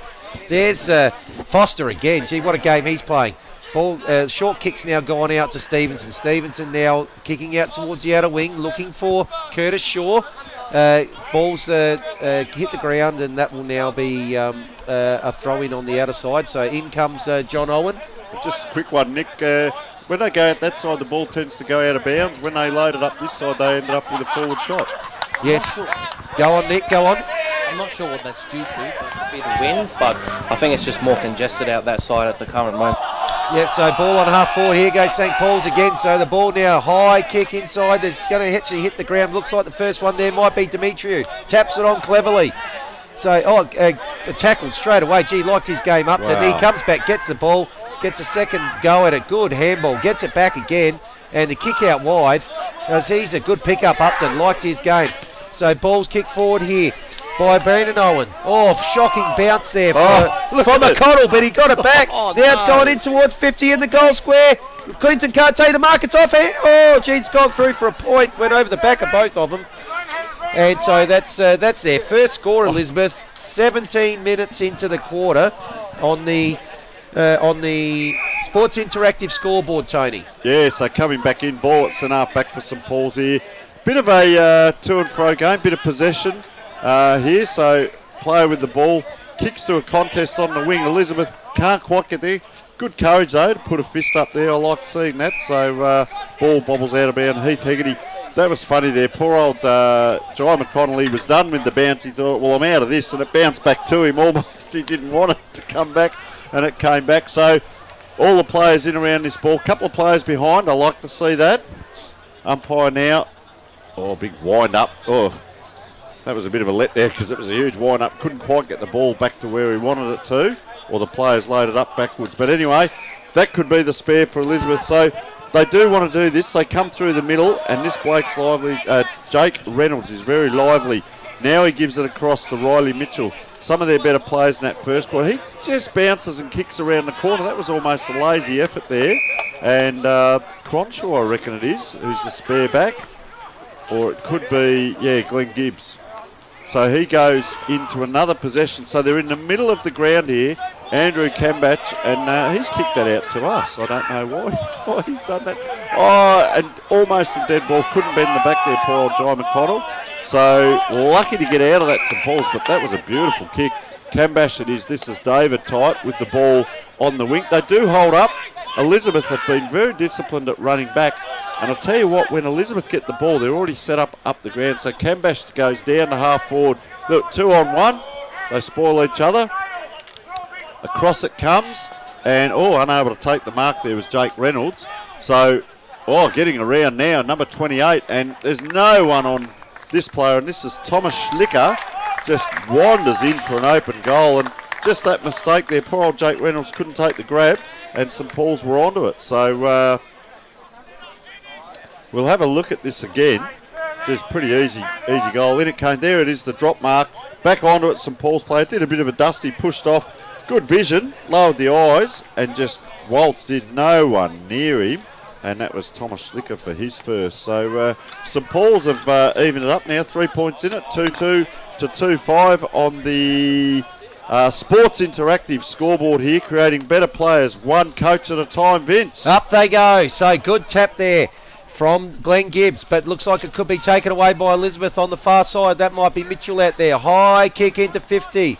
Pushed out. Clinton takes the mark, and umpire didn't see that. We did. We were side on, but Clinton's got it regardless. That's all that matters. He's got a player out wide. Good spoil there by Mitchell Todd. Wow, what a game he's playing in the back line. First one there is Liebelt. What's he done? Short kick, looking for Camback. Good mark, Andrew Camback. Gee, he's one of their young guns. We're looking forward to seeing how he goes. Solid grab. Good grab, half back. Here's Camback. Where's he going? Towards the centre of the wing, looking for Paps. He's almost taken the mark there. Ball spills to ground. Might get the handball back. Bobbling around again. Couldn't quite do anything with it there, Norris. Elizabeth going to come away. Geez, good tackle applied on Blake Mitchell. Just got his kick away. Excellent pick-up there by Stephen James. He's got the ball in the forward line. McConnell's got it. What's he done? He's backed away, got the handball. Ball inside 50. Here's Deruvo. What's he going to do? Short kick, is it? No, it was a handball. Through to Shepherd. Shepherd just handballs away. He was about to get tackled. There's James again. We've finally got a whistle from the umpire. I can take a breath. And it's going to be a free kick here, Tony, to Liebelt. Yeah, so no, he gives it off there. He's a little bit ginger over there at the back of the pack there. He still hasn't moved, so we'll get Nick onto that in a moment. So Davies it is now. They load up. They're coming out of the back line here, but they've gone wide again. I don't know why teams are persisting going out wide, but players running past, didn't give it. Player in the middle of the ground, and that gives us half time, and it is 2-2, 14 to 2-5, 17. Elizabeth, a 3-point lead. Very low scoring occasion on a beautiful day out here, but I'll tell you what, Elizabeth couldn't quite get it forward. It is a game of, you have to play a totally different style of game, depending whether you're kicking with or against the wind.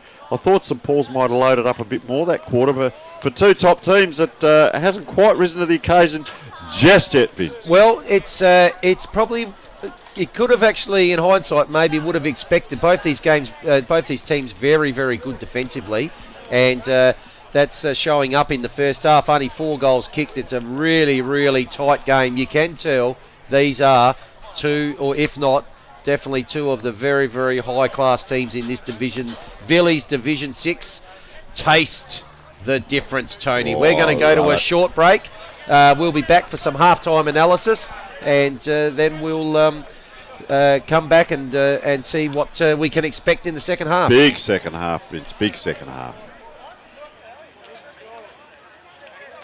Check out Catch, where everyday Aussies get extraordinary savings. Like Salma's Kayak, Ned's Telly, Brad's Pit, and Reese's Wooden Spoon. For everything they need, everyday Aussies check out Catch. Check out Catch, where everyday Aussies get what they need for less. Like Mixed Joggers, Bill's Gate, Sarah Jessica's Parker, and Kim's Kardashcam. For all the brands they love, everyday Aussies check out Catch.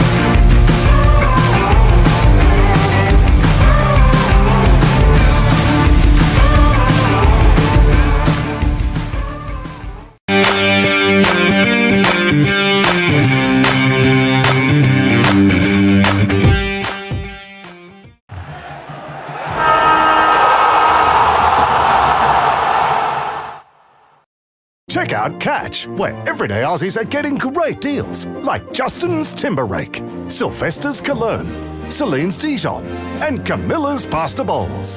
For millions of products, everyday Aussies, check out Catch.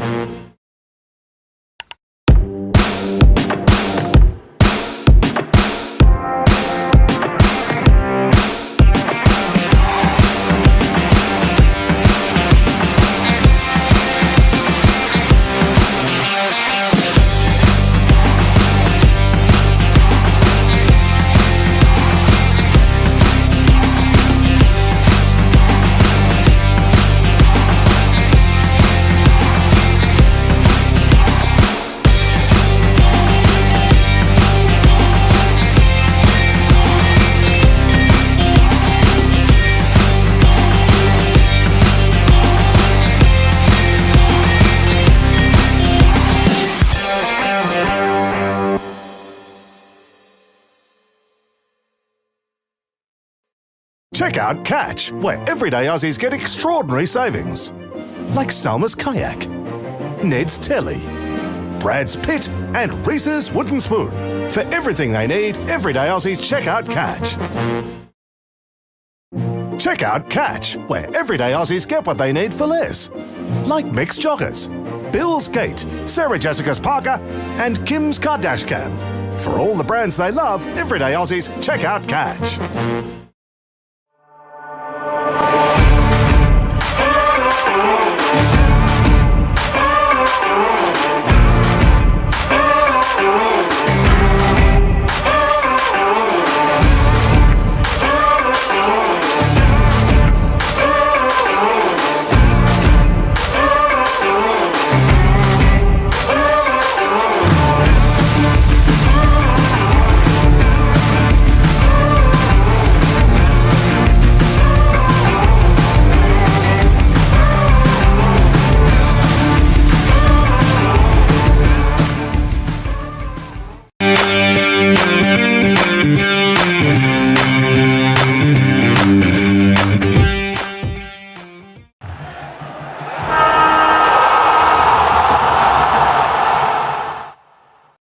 Check out Catch, where everyday Aussies are getting great deals, like Justin's Timber Rake, Sylvester's Cologne, Celine's Dijon, and Camilla's Pasta Bowls. For millions of products, everyday Aussies check out Catch.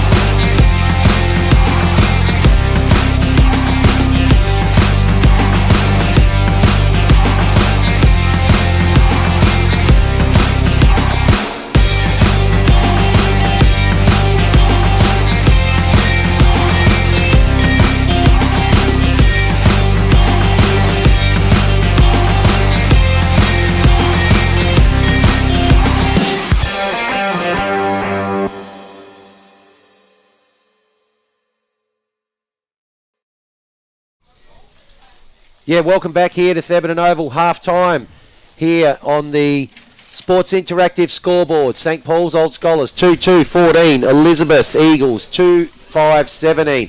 Tough, tight, hard game that you'd expect with the two best sides in this league so far this season. And up here with our boundary rider, who incidentally is brought to us by Villies, which is also the sponsor of Division 6. Nick, what have you seen in this first half, mate? It's been quite a tough contest, really, quite even. Elizabeth obviously had the better of the first quarter, and then St Paul's drew back, and I think most of that is due to the wind, but both sides are actually setting up fairly well behind the ball, so getting first use and being able to rebound is something that's been important for both teams. Yeah, it's been a real cagey game. You can certainly see from the way that Elizabeth have been so strong defensively this year, the way that they set up, and they have again kept this time a rival top team to only 14 points. Having said that, St Paul's certainly stepped up in that second quarter. Game of two quarters, all goals have been scored to the right of your screen at the moment. So all 4 goals. And there have been opportunities at the other end of the ground, but no one's yet been able to get the ball through the big sticks. Just checking on some of the better players that you've got for St. Paul's. What did you see in that first half, Nick? Yeah, so the players that I've actually liked, it sounds a bit weird to say considering they're actually behind at the moment, but I've liked the guys that they've had down back. Alessiani, Mitch Todd, and Glenn Gibbs as well, playing as the spare man. They've actually set up really well behind the ball, particularly in that second quarter, and have just been able to mop up most of what Elizabeth have been trying to do coming forward. I've liked Papa's game. I've also liked David Camback's game as well, and I think if they can get a guy like Dimitri involved a bit more, he's kind of their X-factor player going in their forward half, so if they get him the ball, I reckon he can start the motor going for him and maybe break away from Elizabeth. Yeah, so for Elizabeth, we've really liked their recruit from Brahma Lodge, which is Jared Upton. His game down back has just been sensational. Reynolds in the middle's been giving him plenty of drive. Foster's led from the front, done really, really well. They're reigning best and fairest. In fact, they're best and fairest from the year before. Jai McConnell got involved in the play a lot more in that quarter and gave him a bit more up forward. We liked James come into the number 15, I think. Stephen James came into the game a little bit that quarter as well, and Mitchell's had a good game, I think, playing over on a wing too, Riley Mitchell. But we'll see. Look, we're set for a fantastic second. I don't mind low-scoring, close game like this. It's because if it stays this way, I tell you, it's going to be very tense and tight late in that last quarter, and it's going to be good fun to call. So we're going to go to another short break now. When we come back, Tony Neal will be back with us with a chat with Nick on what they can expect to see in the second half. Check out Catch, where everyday Aussies get extraordinary savings. Like Salma's Kayak, Ned's Telly, Brad's Pit, and Reese's Wooden Spoon. For everything they need, everyday Aussies check out Catch. Go. Check out Catch, where everyday Aussies get what they need for less. Like mixed joggers, Bill's Gate, Sarah Jessica's Parker, and Kim's Kardashian. For all the brands they love, everyday Aussies check out Catch.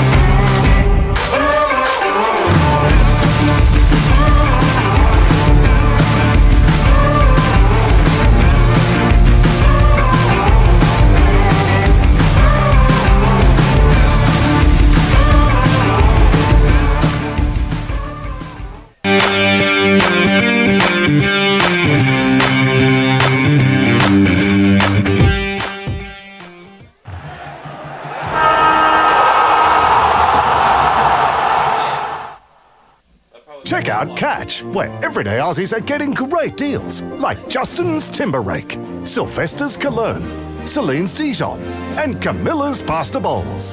For millions of products, everyday Aussies check out Catch.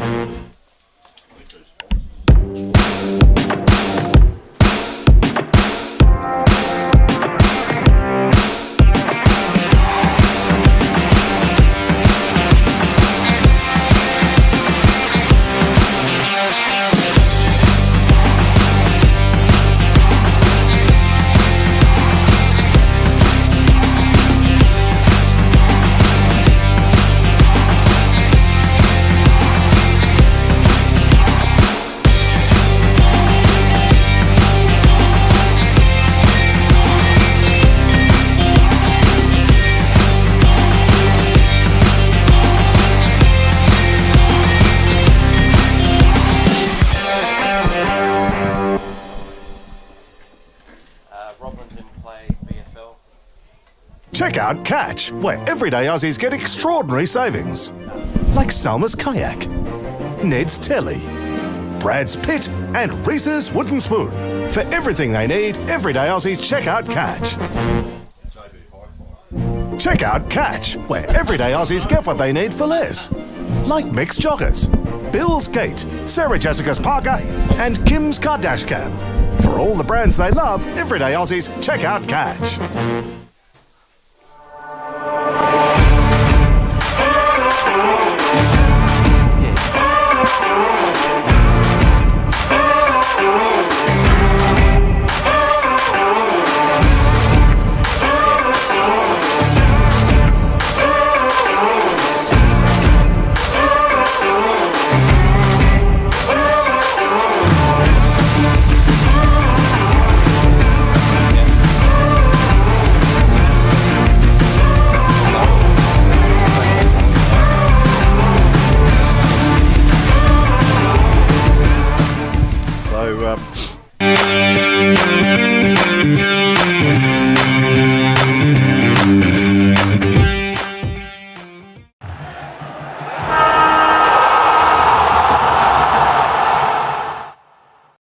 Check out Catch, where everyday Aussies are getting great deals, like Justin's Timber Rake, Sylvester's Cologne, Celine's Dijon, and Camilla's Pasta Bowls. For millions of products, everyday Aussies check out Catch.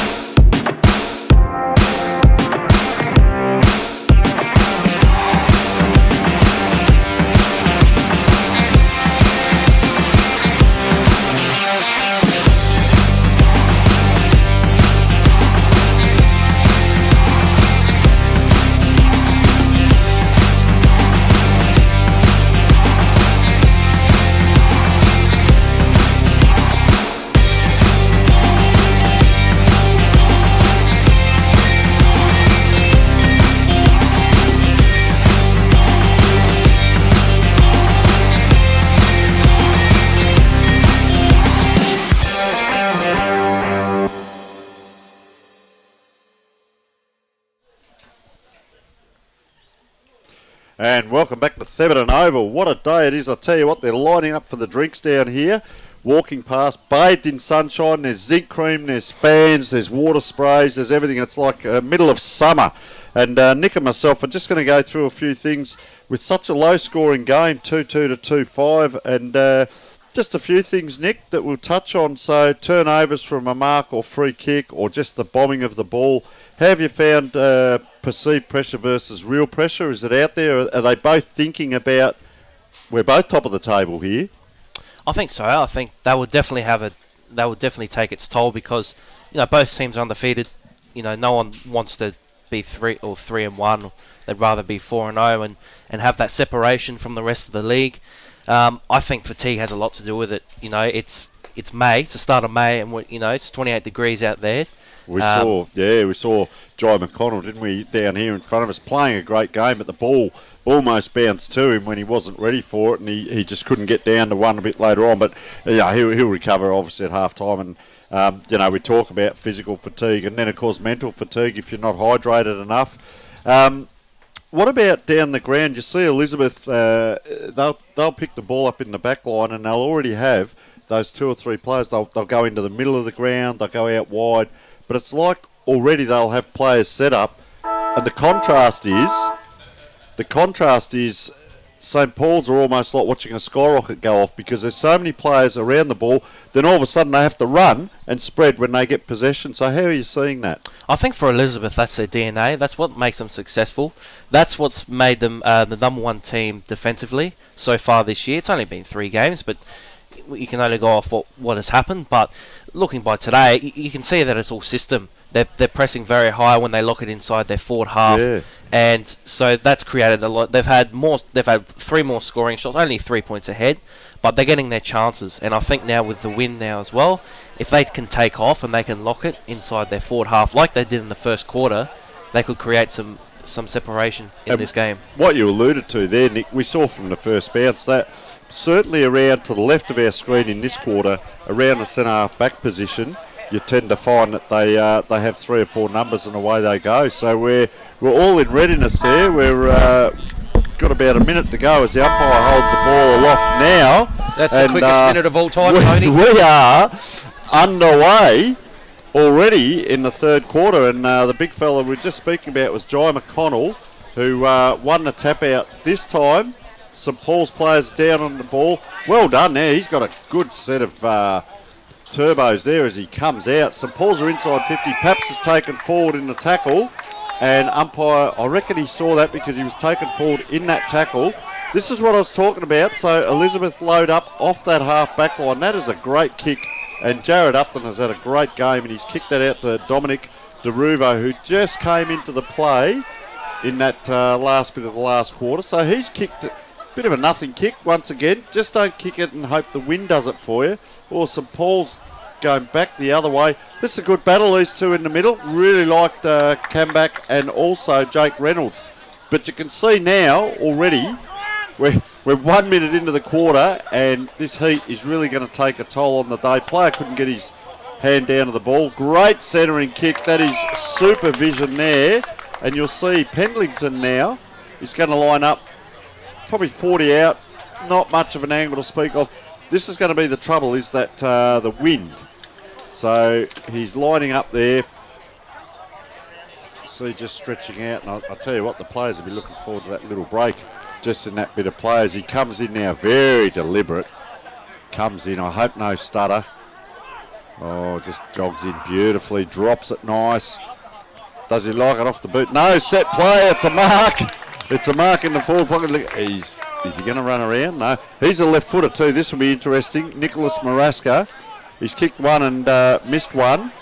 And almost the impossible angle for a left footer now. I say that and he'll probably slot it through. But very difficult kick. He's continuously looking inside.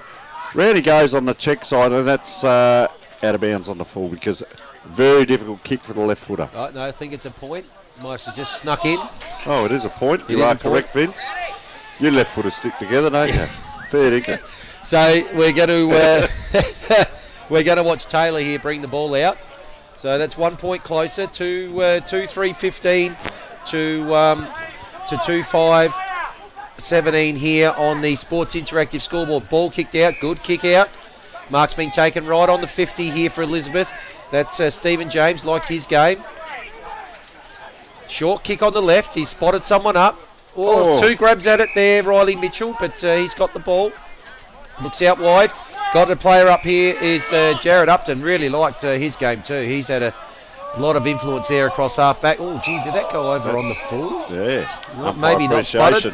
No, of course it didn't. No, of course it didn't. Heath Hegarty, I think he actually might have just come off the toes there, but not picked up by the field or the boundary umpire. Not really anything picked up there by St Paul. So player at the back of the pack here. Let's have a look. The two ruckmen go up. Ball's come in short. Actually taken out of the ruck there by Owen, but then he's caught holding the ball, and his opposing ruckman there in Gibbs is going to get the relieving kick. Kicks it up towards the centre wing, just in front of our commentary box here, towards half forward. Flying at the back there, Maraska couldn't take the mark. Ball comes to ground, scrimmage on the ground. It's come out, the first person there, Stevenson, gets the ball out, looking now for Reynolds. What's he going to do? Gee, tackled. No, he caught holding the ball. Looked like it might have been a bit high. Good tackle. And, Kambak now is going to bring the ball inside 50 for St Paul's. He's gone out wide. Looking here for Paps. Paps has got the ball on the first bounce. Keeps it in. Good work. Tackled now. Got rid of it. Quick kick forward there by Molester. What's he done? It's gone high, wide and out on the full. And the relieving kick here will be taken by Morgan Summer. Right in the back pocket. Oh, Jesus, that gone 15. Umpire's going to pay it.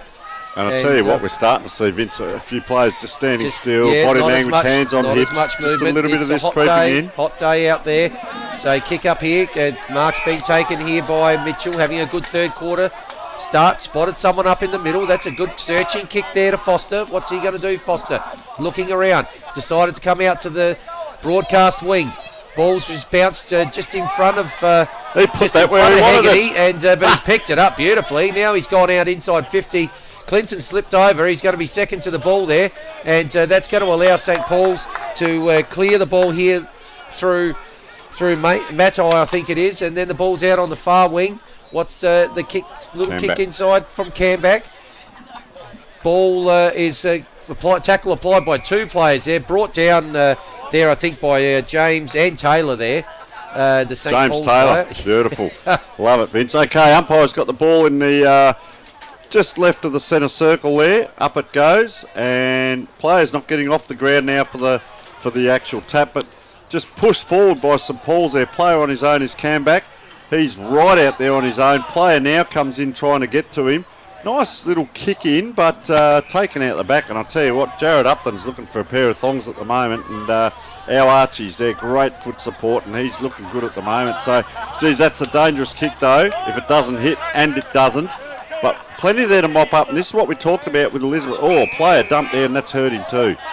That has hurt him on the way down. I think it was in the tackle, and it's winded him. Umpires, he's given a card here, yellow card. So I think that's tackle on 10 Stevenson, minutes, I think. Oh, and there's a little bit on here. I wouldn't be going in there with the players milling around. If we can get our cameraman to get a bit more of a shot there, he's watching the ball. So there's a little bit on, back of play. Player now for Elizabeth has it. And we'll keep an eye on him, Nick, in a moment. Aaron Stevenson, I reckon it is, that's come off. So nice kick. This player's instrumental as well, Jake Reynolds. Geez, nice, neat kick. He's outside the 50, puts it in. Just a nice hand up there. Another player down for Elizabeth at the moment. They don't need that. And he hasn't got up either. Both players just sitting on the ground and very slow to get up. I think that player's actually copped it in the ribs by the look of it. So that's Aaron Stevenson that's come off. And Brandon Ewing has come on. And player really slow to get up. Is that Clinton? Big Clinton, I think, that's going to be having a shot for goal. Geez, you don't want him to be injured. He's given him something up forward. But big collision that was when that ball came in.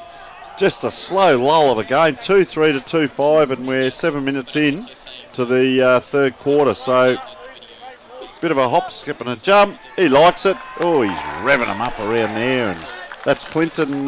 He's got his second. And Nick, you've got something for us? Just an update on Aaron Stevenson, who just came off. He's walking around now, got a bit of water as well. Looks to be maybe just winded in that tackle that we saw before at the halfback for Elizabeth. Winded and dry, we might suggest, Nick, because they can't obviously take the water bottles out there today. So ball back in the middle. We can't say surging ahead. 2-3 to 3-5, Vince. Yeah, so it's a tight game, and if it stays this way, it's going to be a very, very enjoyable call in the last quarter. Don't mind a low-scoring game that's tight. It keeps you on the edge of your toes. So a little bit going on here in the middle with Reynolds while the ball's coming back, and him and Molester, they're just exchanging pleasantries, and now the umpire's got it. He's headed back to the centre circle, and we'll keep an eye on what's happening now. So up they go.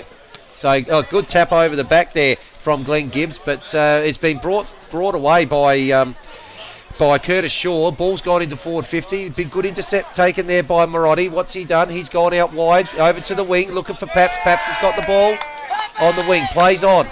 He's looking inside. The kick there, he's looking for Camback. First one there, though, was Ben Taylor, and the ball's come back out towards 50. Oh, almost taken the mark. There was Deruvo, couldn't quite, but looks like they're going to come away with it here. The kick forward by Owen, he's got a player. Gee, he's out all by himself. Inside forward 50. And in back play, poor old Anthony Marotti punched the ground then. He knew he had him, and he just shrugged him off. He's a bull of a player, isn't he, that John Owen? Yeah, good vision too, Vince. Yeah, that's right. Heath Hegarty all by himself. Geez, that's a big collapse in the defensive action there from St. Paul's, and they got a chance here to kick 2 in 2 minutes here. So in comes Hegarty. Oh, that umpire has not moved. That's another goal for Elizabeth. That's they've just skipped away here, and now they're moving up to 4-5-29.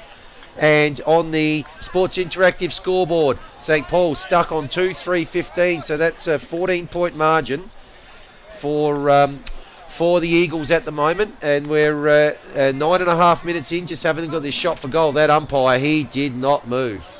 And interesting, they've kicked as many goals already now, 9 minutes into the quarter, as they did for the whole first quarter with the win. So can they open up that bit of a lead, because they're going to need it in that last quarter. So St. Paul's now just to punch forward.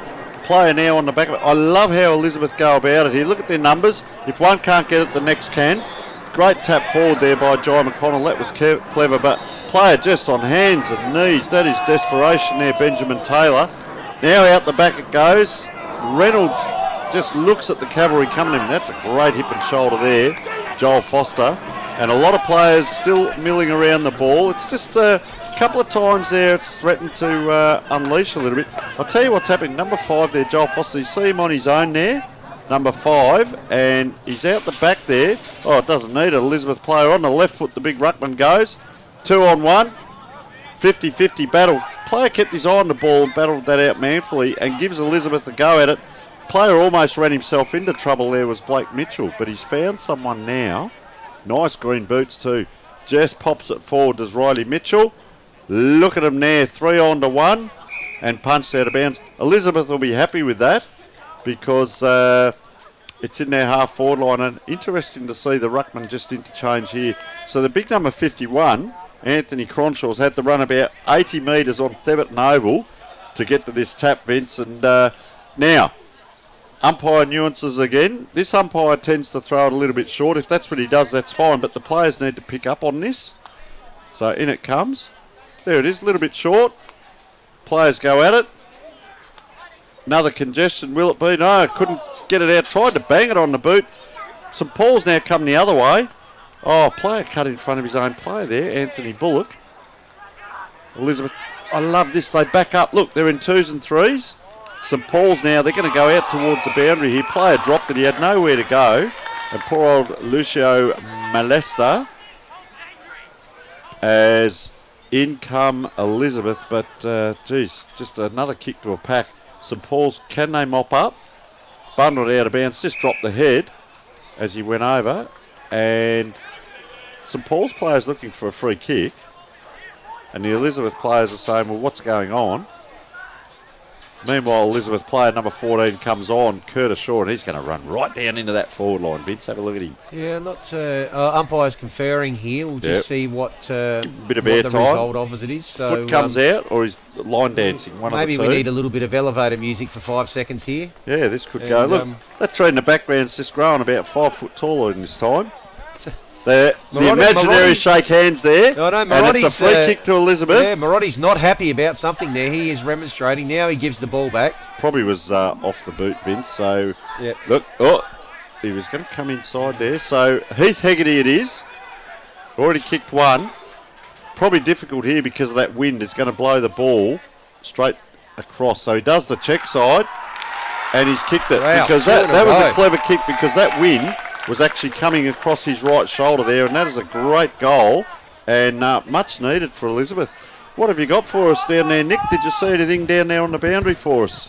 Well, I don't actually know what the free kick was for there. It was a bit of argument, but great snap by Hegarty, and now Elizabeth out to a 3-goal lead, so using the win well. And the umpire there, the two St Paul's players are still talking with the umpire. They're not going to change their mind, so ball in the middle. You're with Vince Cosme. Right, so here we go again. So Cronshaw into the middle. He's going to be up against McConnell. Up it goes. Good tap by Cronshaw. He's bottled that up well to get a second go at it and got the handball out, but there's a free kick being paid in the meantime. That's to Schlicker. So what's he doing, Schlicker? Right in the centre circle. Just surveying the options at the moment. Found something that he likes, just short. Oh, it's gone just a bit too high for Camback. Now it looks like Elizabeth might get it on the rebound. Here's Reynolds. Gets the handball out to McConnell. Here's kicks a little bit up and under, but it's a good kick. It's found a player in front, and it's where you need to be in the forward line. So the kick now comes out wide. St Paul's getting back. Ball didn't make it there to Jacob Shepherd. On the ground now, mopped up by Schlicker, and he's tackled immediately. But relieving kick there now by Hannecum, and that's gone out wide. Battle on the outer side. Looks like player tackled there without the ball there. It was Platten. What happened there? Nothing from the umpire.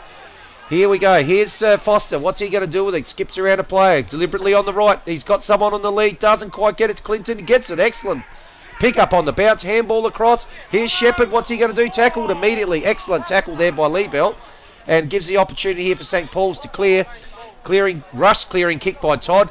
Oh, Mark just dropped there on the outer side, and it's going to be picked up again by Platten. He's got the ball back in 50, and they found the mark. Where was that? Mark's being taken here in the forward line. That looks like Clinton again, so he's going to be lining up for his third. And in a low-scoring game, 3 goals is like a pot of gold. So, Jared Clinton here. So they just a bit of persistence there. Repeat forward 50s there.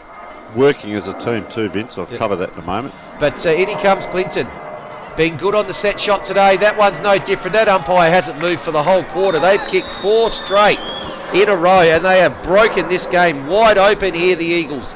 They're now moving to on the Sports Interactive scoreboard, 6-5-41. And St. Paul's still stuck on 2-3-15. This could be a game-winning break, Tony. So what happened, St. Paul's went forward, so Elizabeth actually, a lot of their midfield ran down into the back line, and when it actually came quite easy, Jai McConnell, he had to go long, and he had 2-on-1, and he hit the target. So what had happened, all the Elizabeth on-ballers were still back behind the play. So it's interesting, they're working hard as a team. There always seems to be an extra one in around the ball or where they need, so they're going very well. So he's just talking in the middle there, O'Connell. And poor umpire, I reckon he did do the reserves, this umpire, but he's just walked back to the central umpires, had to go down to the 50-metre line to get the ball back. That might give us a bit more. We've seemed to have had shorter quarters, but that's only a perception because there's only been a couple of goals scored. Biggest scoring quarter, this one, Vince. It's all been 4. Elizabeth 4. We say it's opened out a huge lead, but it's still only 4 goals in it. But in the context of the game, it is a good lead. Couldn't quite get past. I'll tell you what, John Owen, number 10 for Elizabeth, he gives you a hard contest every time. Running onto it now, one-handed Schlicker. Around he comes, kicks it to a good area, but up once again. We've liked his game. Jared Upton, he's had a good game. Him and O'Connell have both had very good games. Let's just see the difference now with the forward line. It's inside 50. Boundary umpire here, now he tends to throw long. There it comes. Player on his own punched it to Schlicker. Geez, he just popped that in short. That's great vision. Lowered the eyes.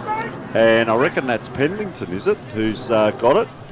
So this kick, probably aim a little bit at the left-hand goalpost, because if he aims at the left-hand goalpost, it'll come back through the middle, I reckon, just with the way that wind is down there. So a much-needed goal too. Manufactured it off the throw-in. Still looking for our first goal at this end of the ground too, Tony, and much needed here for the Saints. So, a little bit of a proppy skip there. Reckon he'll make the distance. Oh, he likes it. He likes it. Oh, look at him. Oh, bloke on the mark saying it's over the point post. But goal umpire says that's all about me. I'll signal that as a 6-pointer. Up go the 2 fingers. That's the size of the fish I caught last week, he said, Nick. That's what it is. And so St. Paul's now 3 goals 3. Elizabeth 6 goals 5. Now here's what happens. There's another little boundary umpire there. So he's going to kick that ball back to the other boundary umpire. And at this end, they run the ball back, but it's still going to take a fair while. And St. Paul's player coming off. And I tell you what, that's handy. Camback, number 7, has come on. He's going to go onto the half-forward line as well. So what have they got? 1, 2, 3, 4, 6 on 6. So pretty conventional at the moment. And keep an eye out for big number 10 down at centre forward, Vince. Okay, so up they go. McConnell and Cronshaw. Ball tapped down. Good grab here by Reynolds. Geez, he's been very impressive. He's just a natural centreman. I liked his game. So kick forward, a little bit of a wobbler, but good take by Platten. So ball inside 50, but there's a man in front there. He was looking for Jacob Shepherd, but we've had a relieving mark here taken by the Saints, and the kick comes out wide. Here's Papayannu. Jacob Shepherd marked the man that marked the ball. Yeah. That's what happened, Vince. So kick out wide. He's looking there for Demetriou. Umpire spotted something. Demetriou being held by Reynolds, and he's going to get the free kick just on the defensive centre wing on our broadcast side here, which is the western side of the ground. And the shadows are coming. What's it like down there in the shadows, Nick? Are you getting a bit of respite finally? No, it's still pretty warm out here, so it's pretty bad on the players too, I'd assume. So there's the relieving mark. Quick kick did come in forward. Cross ground. Good vision there to Marotti. He's gone out further wide. Looking here for the captain in Davies. The ball's been taken by Mitchell, tackled as he covered, but looks like St. Paul's here are going to Oh, Mitchell, good work there. What's he got there? He's tried to break the tackle, didn't quite got the handball away. Here's Cam back.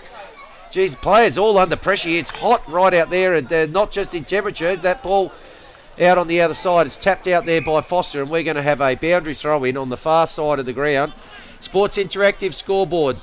Elizabeth Eagles 6-5-41 leading the St. Paul's Old Scholars Saints 3-3-21, 20 points the margin. But something we have had in this quarter, we've had 4 straight to Elizabeth. They break the game open, and then one.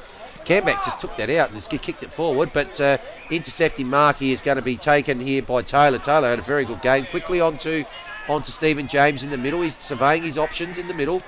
Score, he's missed a kick, but fortune there that the mark's been taken. Have a look at Jared Upton running past too. They're loading up off the back line, Vince. This kick, a little bit of a wobbler again. Might turn out okay. It has. Another set, we'll call that a set play. Curtis Shaw's got it 40 metres out, directly in front. Geez, we had probably 3 wobbly kicks there, Tony, and they all come off. They'll do, and we're almost 21 minutes on the Adelaide Starbus game clock, Vince, and Adelaide Starbus on time, stress-free travel. So, in having a look here, this is Curtis Shaw. Oh, he's handed it off. Goes to the captain in Foster. Long kick, it's there. Wowee, that's a big kick. And now at the 21.5-minute mark, that's a 5th goal for this quarter to Elizabeth, and they have answered. And just have a look at this replay here. A little bit.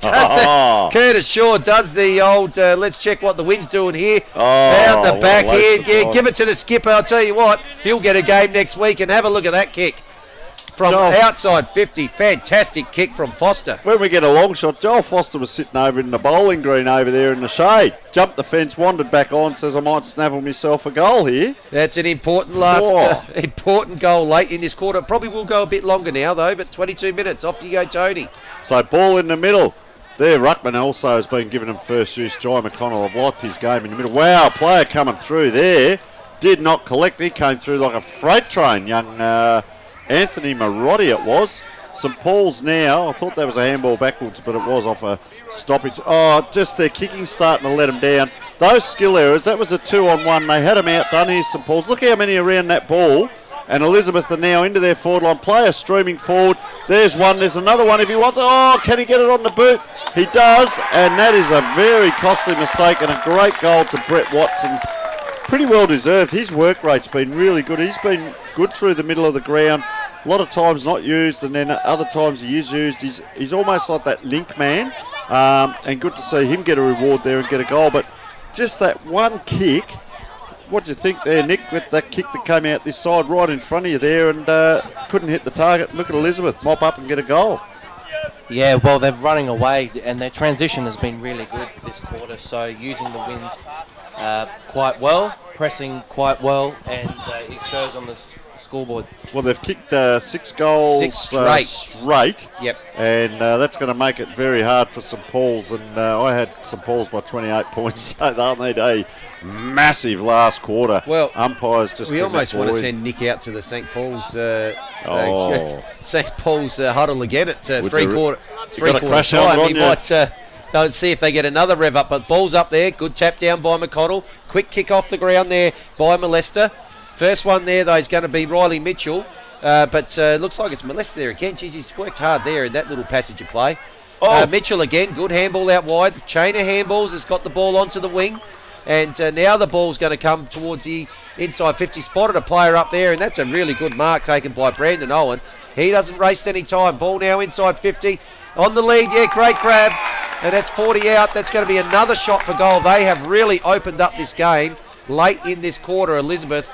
And this time it's going to be Jacob Shepherd that's going to be having this shot on goal. And player on the mark. Yeah, player on the mark. You're allowed to do that on your hands and knees. Matthew Lieber. I think he's just fallen a bit awkwardly. Looks like it could be a bit of an ankle or a knee there. He's very proppy on that that right leg. Maybe just fell awkwardly in his attempt to spoil. But the ball's here with Shepherd. Their kicking this quarter has been absolutely sensational, and there it is again. 7 goals straight to the Eagles, and they are running away with this game. 9-5-59 now to St Paul's, 3-3-21, and that is definitely a match-winning lead for mine. And here it comes. Hey, Geronimo Shepherd Have a look at him. Just a bit of a hop, skip and a jump and straight through the high diddle. I'll tell you what, when you hit a purple patch, you hit it for 25 minutes, it's going all right for you. Look at that score, 3-3 to 9 goals, 5. And that, as you said, Vince, 7-goal quarter for Elizabeth. They can't get that ball back into that middle quick enough. And instrumental in there, Jai McConnell, really liked his game. Deruvo's in there. Up he goes again. Oh, second hit there by the St Paul's player. They're out here because they had 2 players on their own. Nice kick in, first to the ball, and that's the way to do it. Straight down the ground, and that is Matthew Pendleton. Yeah, he's given him something up forward for sure. I tell you what, though, it's good to see 2 top teams because he was already moving as that ball came out of the middle. But Elizabeth, I love watching them. When a player's got the ball in their hand, the players up the ground are already moving into position. It's like watching clockwork. So Pendleton comes in. Little Yeah. run up that he's got there with the short steps. He's happy about it too. That. Much needed goal. I've never seen someone celebrate when you're 6 goals down. Right on the siren. Good on him. That could be the team lifter, Vince. Yeah, interesting. That might just give them a little bit of momentum. They will come home with the breeze, and Nick's going to go out and just see. I think the Elizabeth coach still be pretty happy that quarter, and we'll see what he's got to say. But on the Sports Interactive scoreboard here, it's 3-quarter time at Thebarton Oval. The Elizabeth Eagles 9-5-59. Leading the St Paul's Old Scholars 4-3-27. That game was tight and tough in the first quarter, but it just exploded in the third quarter. 7 goals to 2 goals 1. So let's see what happens now. We're going to go to a quick break, and when we come back, we'll hear what has come out of the Elizabeth huddle, and we'll also look forward to the last quarter to see what St Paul's, if they can build on that small piece of momentum, Tony. Check out Catch, where everyday Aussies get extraordinary savings. Like Salma's Kayak, Ned's Telly, Brad's Pit, and Reese's Wooden Spoon. For everything they need, everyday Aussies check out Catch. Check out Catch, where everyday Aussies get what they need for less. Like Mixed Joggers, Bill's Gate, Sarah Jessica's Parker, and Kim's Kardashian.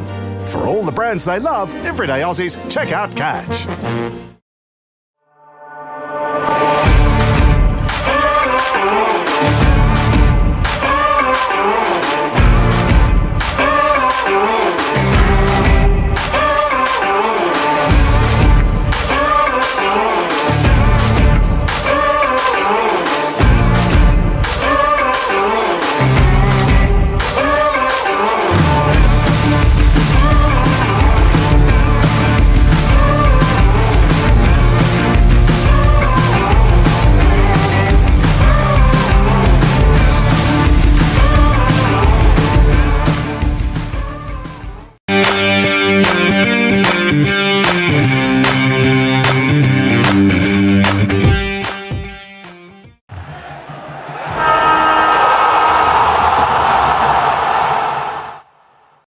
Check out Catch, where everyday Aussies are getting great deals, like Justin's Timber Rake, Sylvester's Cologne, Celine's Dijon, and Camilla's Pasta Bowls. For millions of products, everyday Aussies check out Catch.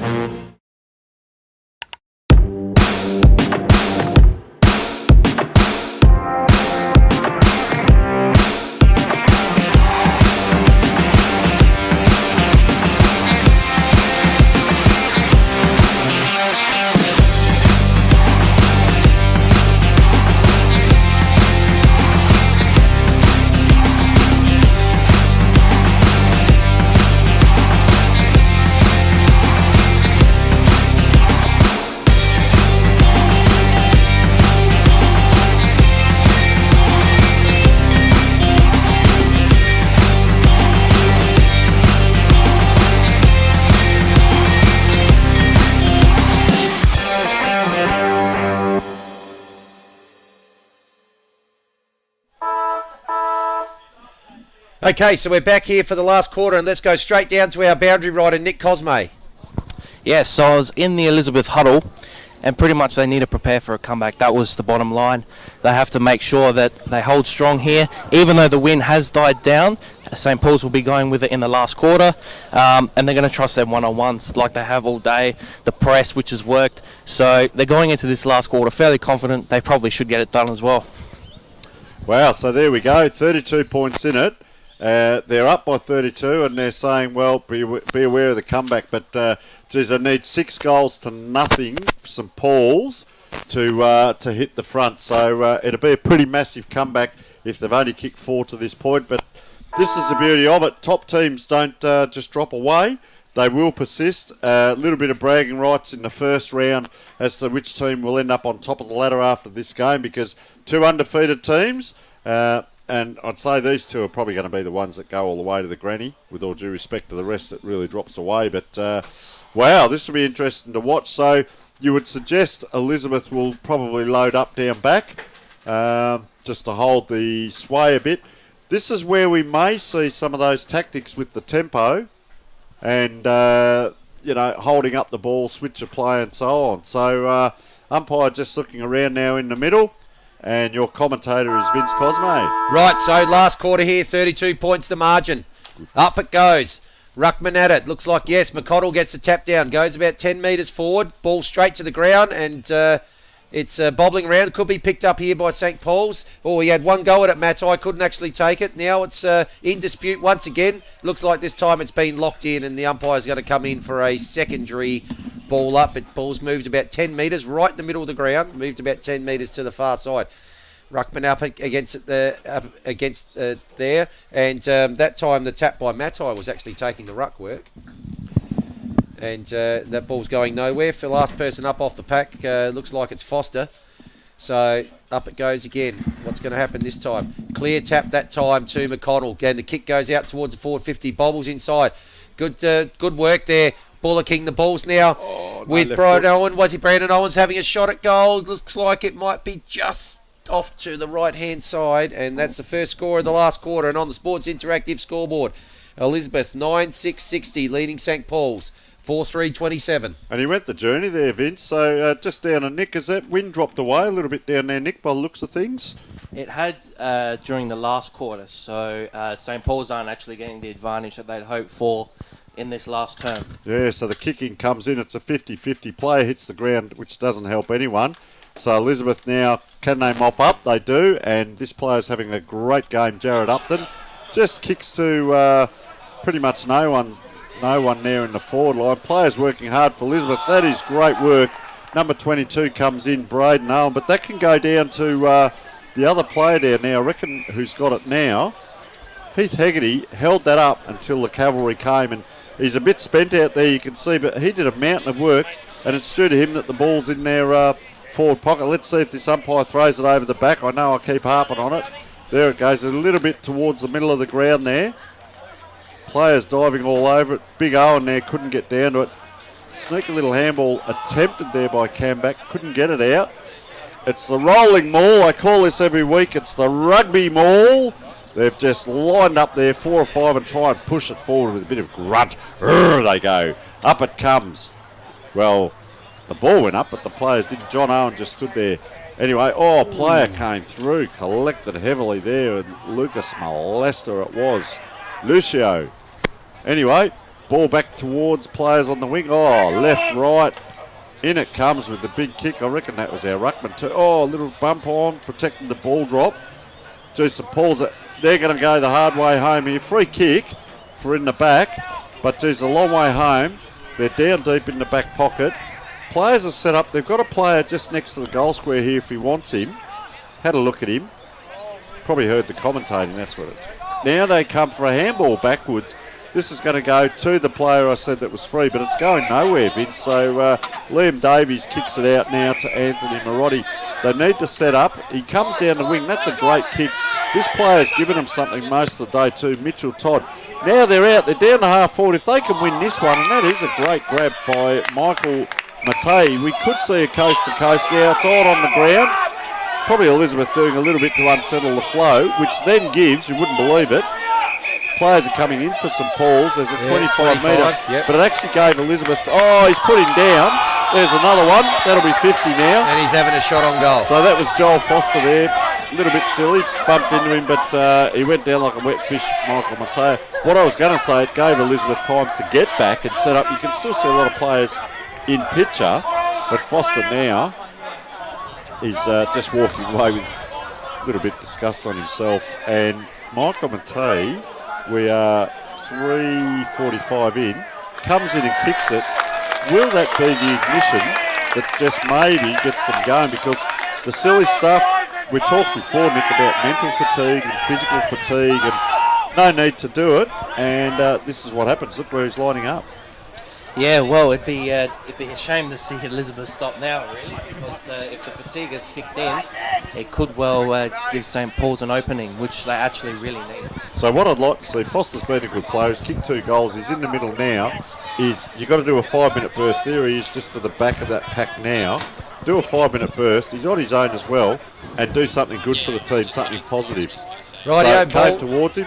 Yes, ball up there, and St. Paul's looking to go forward again, but it's been intercepted by Morgan Summer. His kick goes out wide. No one out there. I think the boundary line's going to win that race, and it does in front of Riley Hendricks. So ball out on centre wing on the far side. Maybe a little bit of mental fatigue kicking in here with Elizabeth. Just a couple of little niggly incidents there. Yes, they've got the lead. You can see that they're maybe there are a couple of opportunities there to slow the game up. But Matai, well, he's come right into the game doing the ruck work. He's everywhere at the moment.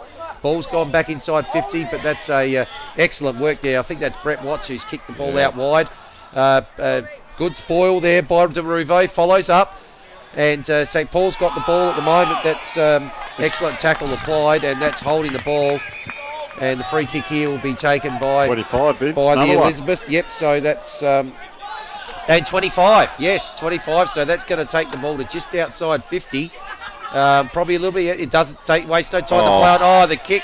Oh, it's gone over the top of Liam Davies, and now they're still in with a chance. Clinton gets the handball. He's looking for Riley Mitchell. What's he going to do? Surveying the options. Kick up high. It might even be a kick for goal. It's going to get right close. Oh, just can't take the mark there. I think that was... still in? Still in. Ball still in. Now it's going to be held up by the umpire. I think, was that... was that Haggerty there almost took the mark, I think. Just it's only about 10 metres out here. This is an interesting stoppage here. Tap down, but free kick guys giving away the free kick there, John Owen. And the relieving kick, they've got to get a move on. They need some goals in a hurry here, but intercept mark there by McConnell. Gee, since quarter time, he's been an absolute beacon for them. Player, isn't he? 2019 best and fairest, Jai McConnell. Kick up in towards forward 50 again, nice and deep, 25 out. Clinton flies from behind, but is that a mark taken in front? No, off hands. Tackle applied straight away. And now right on 25 metre mark around on the north-eastern pocket. Oh, dangerous tap there from Cronshaw. Taps it behind towards the goal. Oh, sharked here by Bradley Owen. What's happened? Can't quite get the ball. Now he does, Todd. Gets the ball out. Comes out, bouncing outside 50. Oh, good pick up there. First of the ball on the left. Short kick. It's hung in the air for an eternity. Poor old Deruvo had to wait almost for rain. And as the tackle applied there, it was on Jordan Lozano. Oh, still a little bit of how you going there. And let's just see what's happening. No, umpires just said, just calm down, fellas. They've done a fantastic job, the umpires today. Umpire appreciation round have done a really good job. We've appreciated them, Vince, haven't we? Always going to get a little bit of niggle here in a game where there's two really, really good sides, and they've controlled this really, really well today. So short kick. Oh, it's gone straight over the head. And, interesting work there from Deruvo. Almost got Mitchell with a really fancy handball. Camback's there. Gets it over. Oh, bump down. That's got to be down the field. Yeah, Demetrio hit hard after that was... after he got rid of that one. And that goes straight down the field. So, and still going on here. Matai and Mitchell, I think it is. A lot of pushing and shoving. In comes Stephen James. Papa's in there as well. There's exchanging pleasantries. I think these teams are looking forward to seeing each other in a few weeks' time. Still going on. Oh, he's just been dropped, John Owen. And now someone else has gone down. That's Camback. What's the result of all that, umpire? It's still got to be a free kick down the ground. It is. It's going to be taken by Alessiani. This game's getting willing. A little bit of silly stuff, waste of energy really, and players doing unnecessarily stuff there, Vince. So down the line it comes. Big pack forms. As I said, it gives chance for Elizabeth to load up down there. Out the back now, player taken there. Couldn't shrug out of that. He tried to, Jake Reynolds, a bit clever, and got caught, but that'll suit them. Well, player sprinting back for St Paul's if they can get it to him. Elizabeth now, once again, our ruckman there. Jai McConnell, he's had a great game. Oh, disgusting kick in, but good play. grab there. And we call that set play at this level. Braden Owen it is. Now he's going to look to come out. This is what I thought might happen. Elizabeth might just zigzag, tack the ball, possession play, hold it up. We're, almost 10 minutes in on our, our Sports Interactive scoreboard. Just a short kick, 10, 15 metres. Just hold it up. This is what we talk about, tempo. Just one step, switch of play, finds a player, goes with one hand, paddled it really towards the St Paul's player. Over the top if he wants, doesn't. He said, I'll go all the way. One bounce, runs into an open goal and slots it. Because I tell you what, just those little mistakes can really cost you. And that was very lackadaisical. And I reckon that was Riley Henricks there. As we see, geez, that switch of play by Elizabeth, player went one-handed, paddled it back. Look at this player, he took him on. One bounce. That is great play. Around he went and kicked it through, and that was Riley Henricks with his first. And we keep saying it, just the margin really is only 3-3 now, so they edge that bit closer. We're 10 minutes in, so we're in for a ding-dong last 15 minutes here, Vince. Yeah, plenty of time left. Jeez. Umpire bringing the ball back. This is what we said, for tight game, and if they get another one here, I'll tell you what, it's they played around with it. They had the wrestle down here they didn't need to be doing, Elizabeth. They undid it there, and St Paul's just go bang. Ever since they've got a little bit niggly, St Paul's have held their nerve and kicked 3 straight. Up it goes again. Oh, good tap there from McConnell. What a game he's played. Ball kicked forward off the ground there by Molester. Bit of a rolling ball. Big tackle applied there by Paps, and just a little bit too aggressive on the tackle. Couple of plays out here. There's Reynolds has dropped the mark. What's going to happen? He's got Cam back on his hammer, gets a bit of a handball away, couple more handballs. Here's Upton, gets out of it, out of trouble, kicks the ball down to the wing. Player just can't quite take the mark. That's Matsai. What a game he's played in this last quarter. He has given them plenty in the ruck. There was a spread there by Elizabeth. They automatically went there. He's given a bit. He's up against his own here in the ruck though. Over it comes now. Number 18 is Daniel Moai, who's been. There's a free kick to Elizabeth here. This could be a settler for them, and this is Dominic DeRuvo. Caught him a few times. See, this is what they're doing. They just spread wide. Ball doesn't go anywhere. He's still got a player in the middle. He's got 2 actually if he wants. Looking down the line, they're trying to hold it up and save time. A long way out. This is the funny bit though. Why give it away in a 50-50 bomb like that? So Platten in his palms it forward. Now St Paul's come back, so the ball comes back to where it came from. Strong courage needed. Couldn't quite take it. Player playing for it and gets the free kick. The big fella Zach Norris, haven't called him much. Oh, left-hand handball out towards the boundary. That's not the best play. Comes back in. Player going back now to give one. So there's a little bit of niggle in back play. Player coming forward now. That's player 32 who actually gave one. Lucas Molester went in hard there. Players shaking their head in back play. Elizabeth are out here.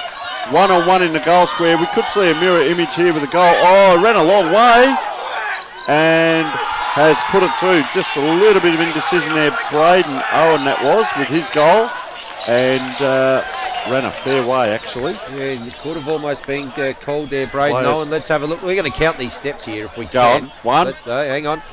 He takes a bounce. 1, 2, 1, 2, 3, 4, 5, 6, 7, 8, 9, 10, 11, 12, 13. Well, gee whiz, he's gone. He's almost gone from the 50 where he took that bounce to the 25. I think he's got away with one there, Braden Owen. But they won't care out in the northern suburbs because that's a steadying goal, and that takes the margin out to 27 points here. 13 minutes gone on the Adelaide Starbus game clock.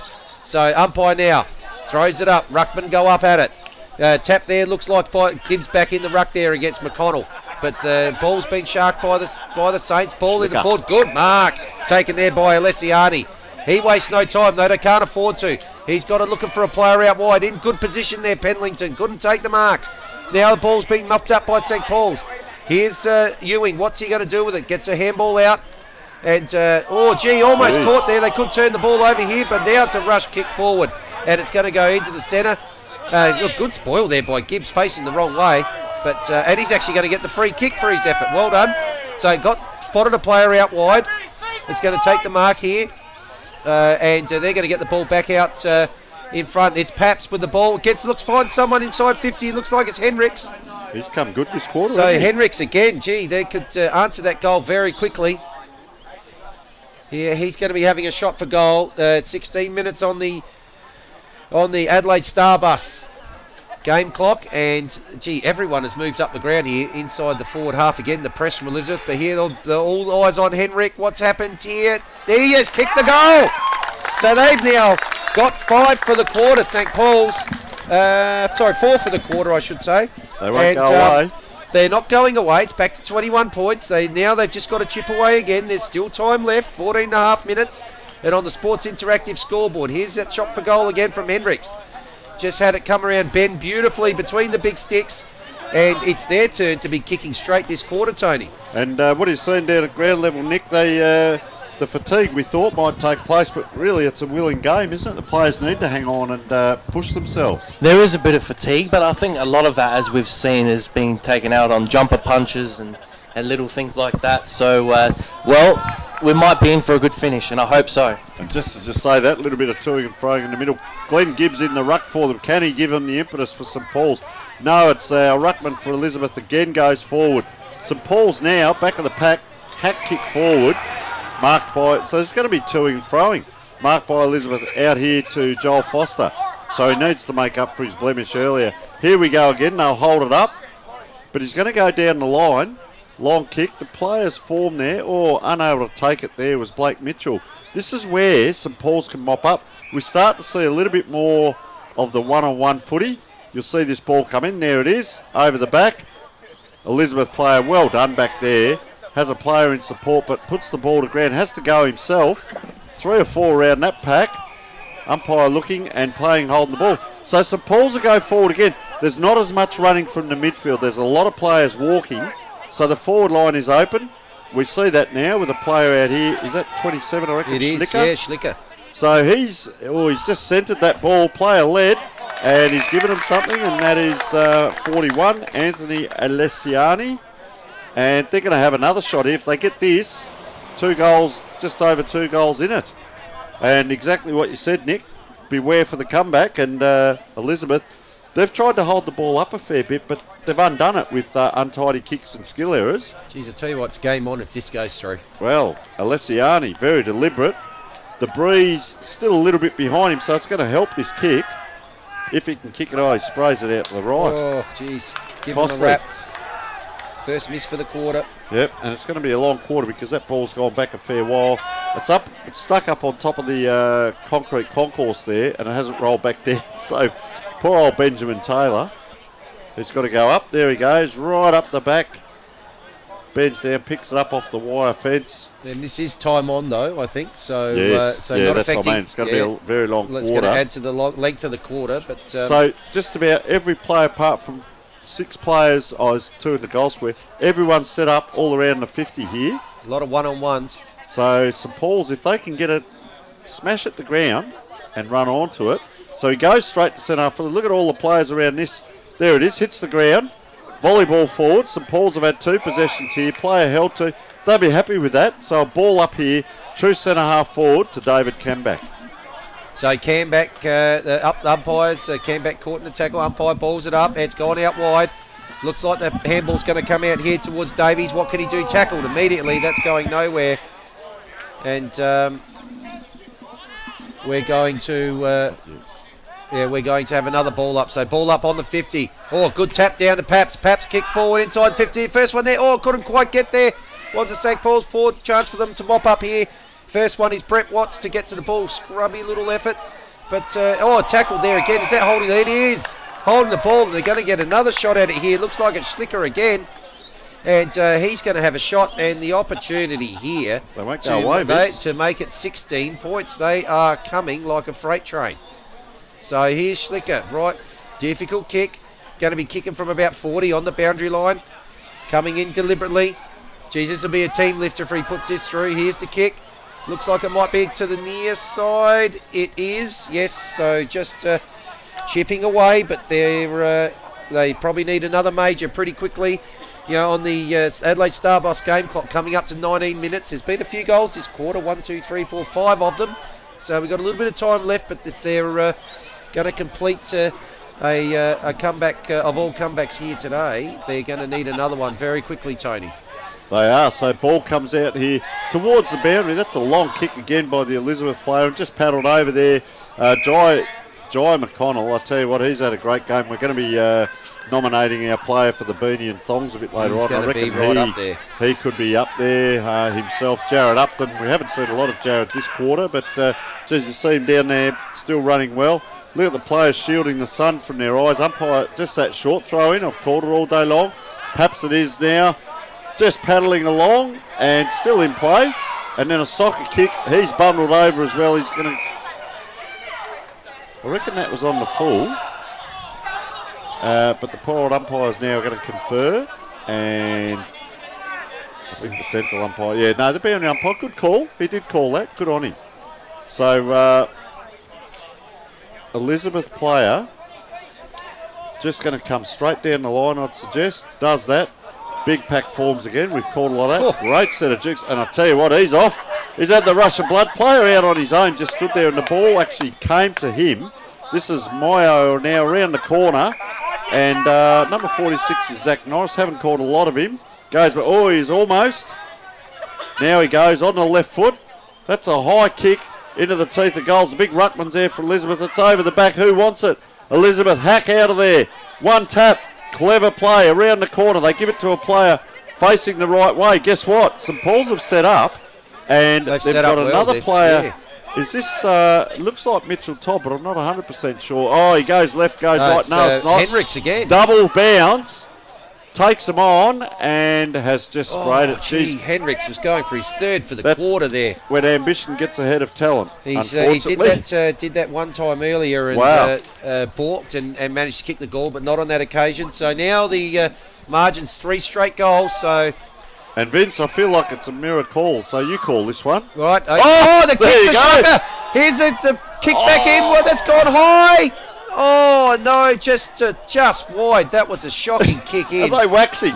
Shocking kick in there by Ben Taylor. Jeez, he's going to get lucky. He's getting another chance to redeem that. But Anthony Elisani, when that came to, that was self-defence. He had to stop the ball from hitting him. Another one who's had a big last quarter, Alessiani, and they just couldn't get the ball back through. Would have made it 2 goals, but now it's under 3 goals. Now, Vince, would you trust Benjamin Taylor with this second kick? Why wouldn't someone else go down and take it? Well, no, I don't think anyone's game. They're probably saying, if you're going to mess it up, you mess it up again. No, that's a beautiful kick. Up to about 60 out, but what a grab has been taken there. That might be Heinrichs again. What a game he's playing in this last quarter. Gets the kick forward. There's Moyo. Good gin too. Yep. Kicks a little bit short. He had someone on the lead. And that's got to be a high tackle. It is. It's going to be a free kick to St Paul's. And they're going to get another opportunity here. The kick's going to be from about 40 metres out. Is that Cronshaw, I reckon? And trying to pick up who that is. 50. So, Pendlington. So that's Pendlington, I think. Yes, it's going to get another shot on goal. So we'll see his little steppy run up. He goes back quite a long way. A few players, Vince, with hands on hips. Yeah, they're getting tired. Tongues are hanging out, and if they get a sniff here... I tell you what, this makes it 11 points. What do you reckon? There's 3 minutes to go. Wow. We've got an old scholar sitting next to us. Look out. Let's have a look at Pendlington. In he comes. Going to be kicking from just inside 50. Ooh. Up it goes. Looks like it might have gone to the right. Gee, the last 4 shots have gone to that side. And there's a siren. That's it. Game over. And it's the men from the north, the Eagles, have won this game 10-6-66 to St Paul's Old Scholars 7-8-50. So what did we find out about this game? Well, one team has remained undefeated. That's That's the Elizabeth Eagles, but they come back really hard in that last quarter, St. Paul's, Tony, and they didn't lose a lot of friends the way they fought that game out. Well, they kicked 3 goals 4 in that quarter, Vince. Actually, 3 goals 5. 4. They were 3-5, yeah. 4-3, so 3-5. Yep. They had 8 scoring shots that quarter to 2. Now, they could have, if they kicked straighter, 6 goals instead of 3, they might have won that game. Yep, so they had their opportunities. It's almost lost, so what are we looking at? 15 scoring shots to 16. Interesting with the scoring shots previous to today, they were all up around 30.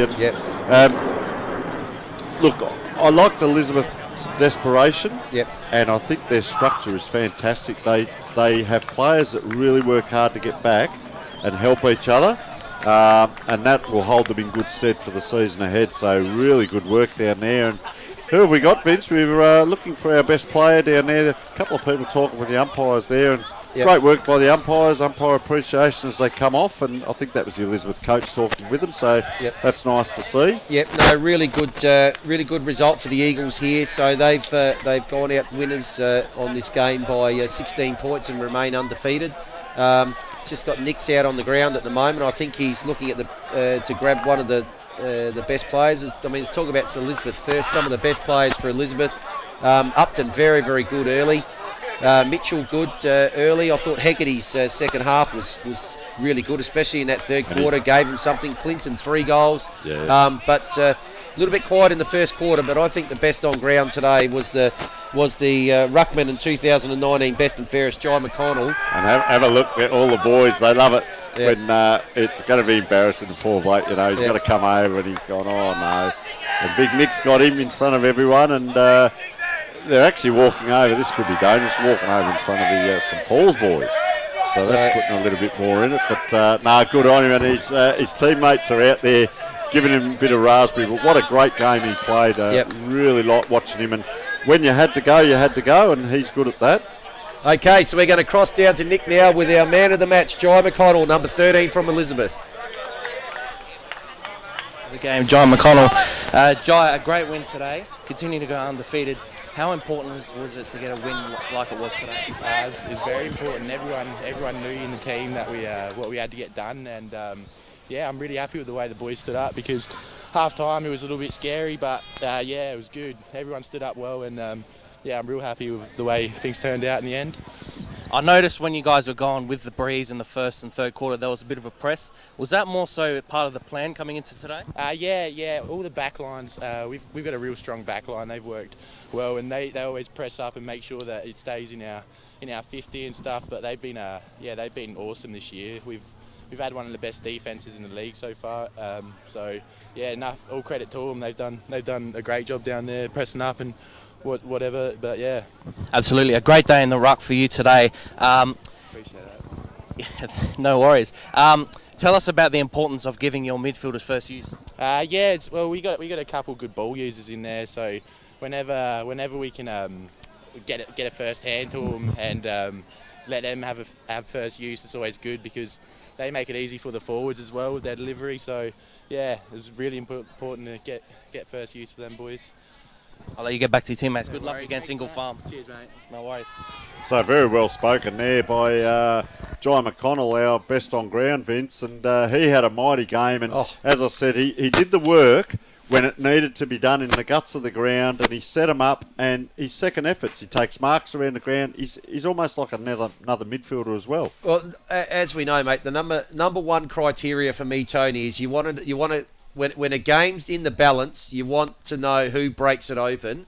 And when he went into the ruck in that second quarter, that just absolutely turned the game. He had a good second quarter. He actually second quarter up forward, started to get himself involved, and then in the third quarter just gave them first use of the ball, and they went bang with those 7 straight goals to break the game open, and held on in the end. It's still reasonably comfortable, 16 points, but Saints won't lose any friends with the way they came back. And as we mentioned earlier, if they had just kicked a bit straighter in that last quarter, it could have got really interesting towards the end. Well, the other bit too, Vince, wow, 27 degrees. I think we're going to get into the cooler weather now. Yep. Winter's coming, but it'll be interesting to see what toll this takes on the players, because it's been warm all week for training. It was warm at night, and of course today, unexpected, the heat of today and the toll that takes. And this is the first game, our fourth game now, where we haven't seen cramp be a factor in the game and some tired bodies. But that game, for a Division 6 game, the standard of football was fantastic. And I'm not taking anything away from Division 6 as a whole, but sometimes you see things drop away. But the way that they pressed up the ground, this is a massive ground out here. Yep. And Nick, you mentioned it as well there. The amount of times they had the press, they had players in around the ball, they had no wings, and you saw St Paul's taking off as well, like as I said earlier, like a skyrocket when the ball got turned over, and we saw that in the last quarter as well. We spoke about it at half time, where their press was the reason that they were playing so well, and the reason why they got off in the third quarter and separated from St Paul's was that, but also with that was their cleanness with the ball in transition, and that's what separated and made St Paul's do all the hard work in the last quarter. And because we only had 2 goals scored by each team in the first half, we were saying to you, Nick, there's only one injury, there's hardly any goals scored. What can you give us? And obviously the wind direction and how that was going to be a factor. And there were, I think you alluded to it, Vince, in the first half there were no goals scored to the left of screen, but in the third and fourth quarter that opened up. But of course that probably the third quarter for Elizabeth, where they kicked straight. They kicked 7 straight. Now, interesting, they had 7 scoring shots. St Paul's had 8 in the final quarter. So if they'd have kicked straight, they actually had 1 more scoring shot than Elizabeth. 7 straight to 3-5. If they'd have kicked straight, they would have run over the top here. So it's interesting what you can read into it. And, both teams now will start looking forward. And, geez, I'll tell you what, I can't wait for the next round when they meet again. Because I reckon out at Elizabeth, that's right. Because won't be too often. Another big ground though too, Tony. Yeah, exactly right. Maybe that was the thing with Elizabeth today. Yeah, they might have been. They did the way you mentioned how they pressed in the first half, and how they were used to it, and how big a ground this is. It's a big ground that they have out there at their home, and so it's probably something that was able for them to set up and be used to today. The other thing early in the season, I say towards the end of the season you start actually practicing for finals and doing things. But Nick, we saw Elizabeth kicking wide in that last quarter and hanging on. Tempo football. They were trying to shut it down and just hold, and players were spreading to the left and right of packs, not heading towards the goals. That tactic almost came undone against the top team. St Paul's pick up on it, turn it over. We saw Elizabeth a sloppy kick inside, sloppy kicks out here. St Paul's pick up on it and score a couple of goals, and you've got to be careful doing that early on. I think from an Elizabeth point of view, they actually went away from what worked during the game. And that's probably what brought St Paul's a little bit closer in the end, was the fact that they were able to be able to counter what Elizabeth were doing, going away from what they were doing well, and it opened up some things for them. But I think St Paul's in that last quarter, they made some changes. I noticed that Alessiani went up at centre-half forward. He had a few cracks at it, and it could have made it, single-digit lead. And Papianu too, he was very good first half. Very busy, Paps. Didn't see a lot of him in the second half, although he did a couple of runs. So I'll go through Elizabeth Eagles goal scorers. Foster 2, Clinton 3. A good spread, which I mentioned earlier in the pre-game. Jacob Shepherd 1, Brett Watts 1, Braden Owen 1, and Heath Hegarty 2. And the better players we had. Foster was going okay till that blemish in the last quarter. Clinton, Anthony Bullock, number 8. Number 12, Jared Upton, have a great game. Jai McConnell, BOG.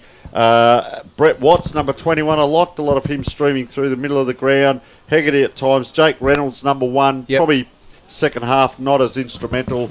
And Benjamin Taylor. And Vince, St Paul's, how did you see their goal scorers, better players? Yeah, so Penlington 2, Henricks 2, and Papianu 1, Schlicker 1, and Matai 1 was their 7, made up their 7 goals. So some of their best players.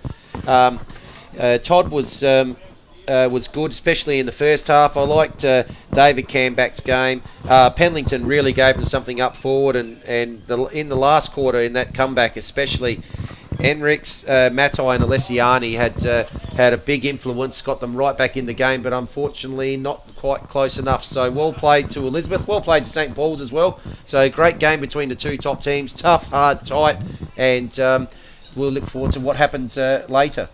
And our game next week, looking forward now. We're at Marion next week for Marion next week for their home game. So looking forward to that. Be nice out there, Vince. Yep. So might be a bit cool to bring the jumper next week, of course. And remember, folks, 5 o'clock. If you get across to the Adelaide Footy TV page, you'll get all the scores from Phil Herden doing the Division 1 game today. But you'll get all the scores first up right there. And I reckon we are just about done, are we, Vince? So I reckon I'll that's, let you do the wind-up. yeah, And that's, Nick and I can say the big goodbyes then. Yeah, so final score here today is Elizabeth Eagles 10-6, 66, defeating St. Paul's Old Scholars, the Saints 7-8-50. So 16-point margin in the end. Fantastic day out here at Thebarton Oval. Magnificent surface that the guys play on here. I think St. Paul's will enjoy playing on that all year. And on behalf of Alejandro, our cameraman, and Tim, our magnificent producer, for Nick Cosme, Tony Neal, and myself, Vince Cosme, it's goodbye, and let's hope that you join us again next week when we're at Marion.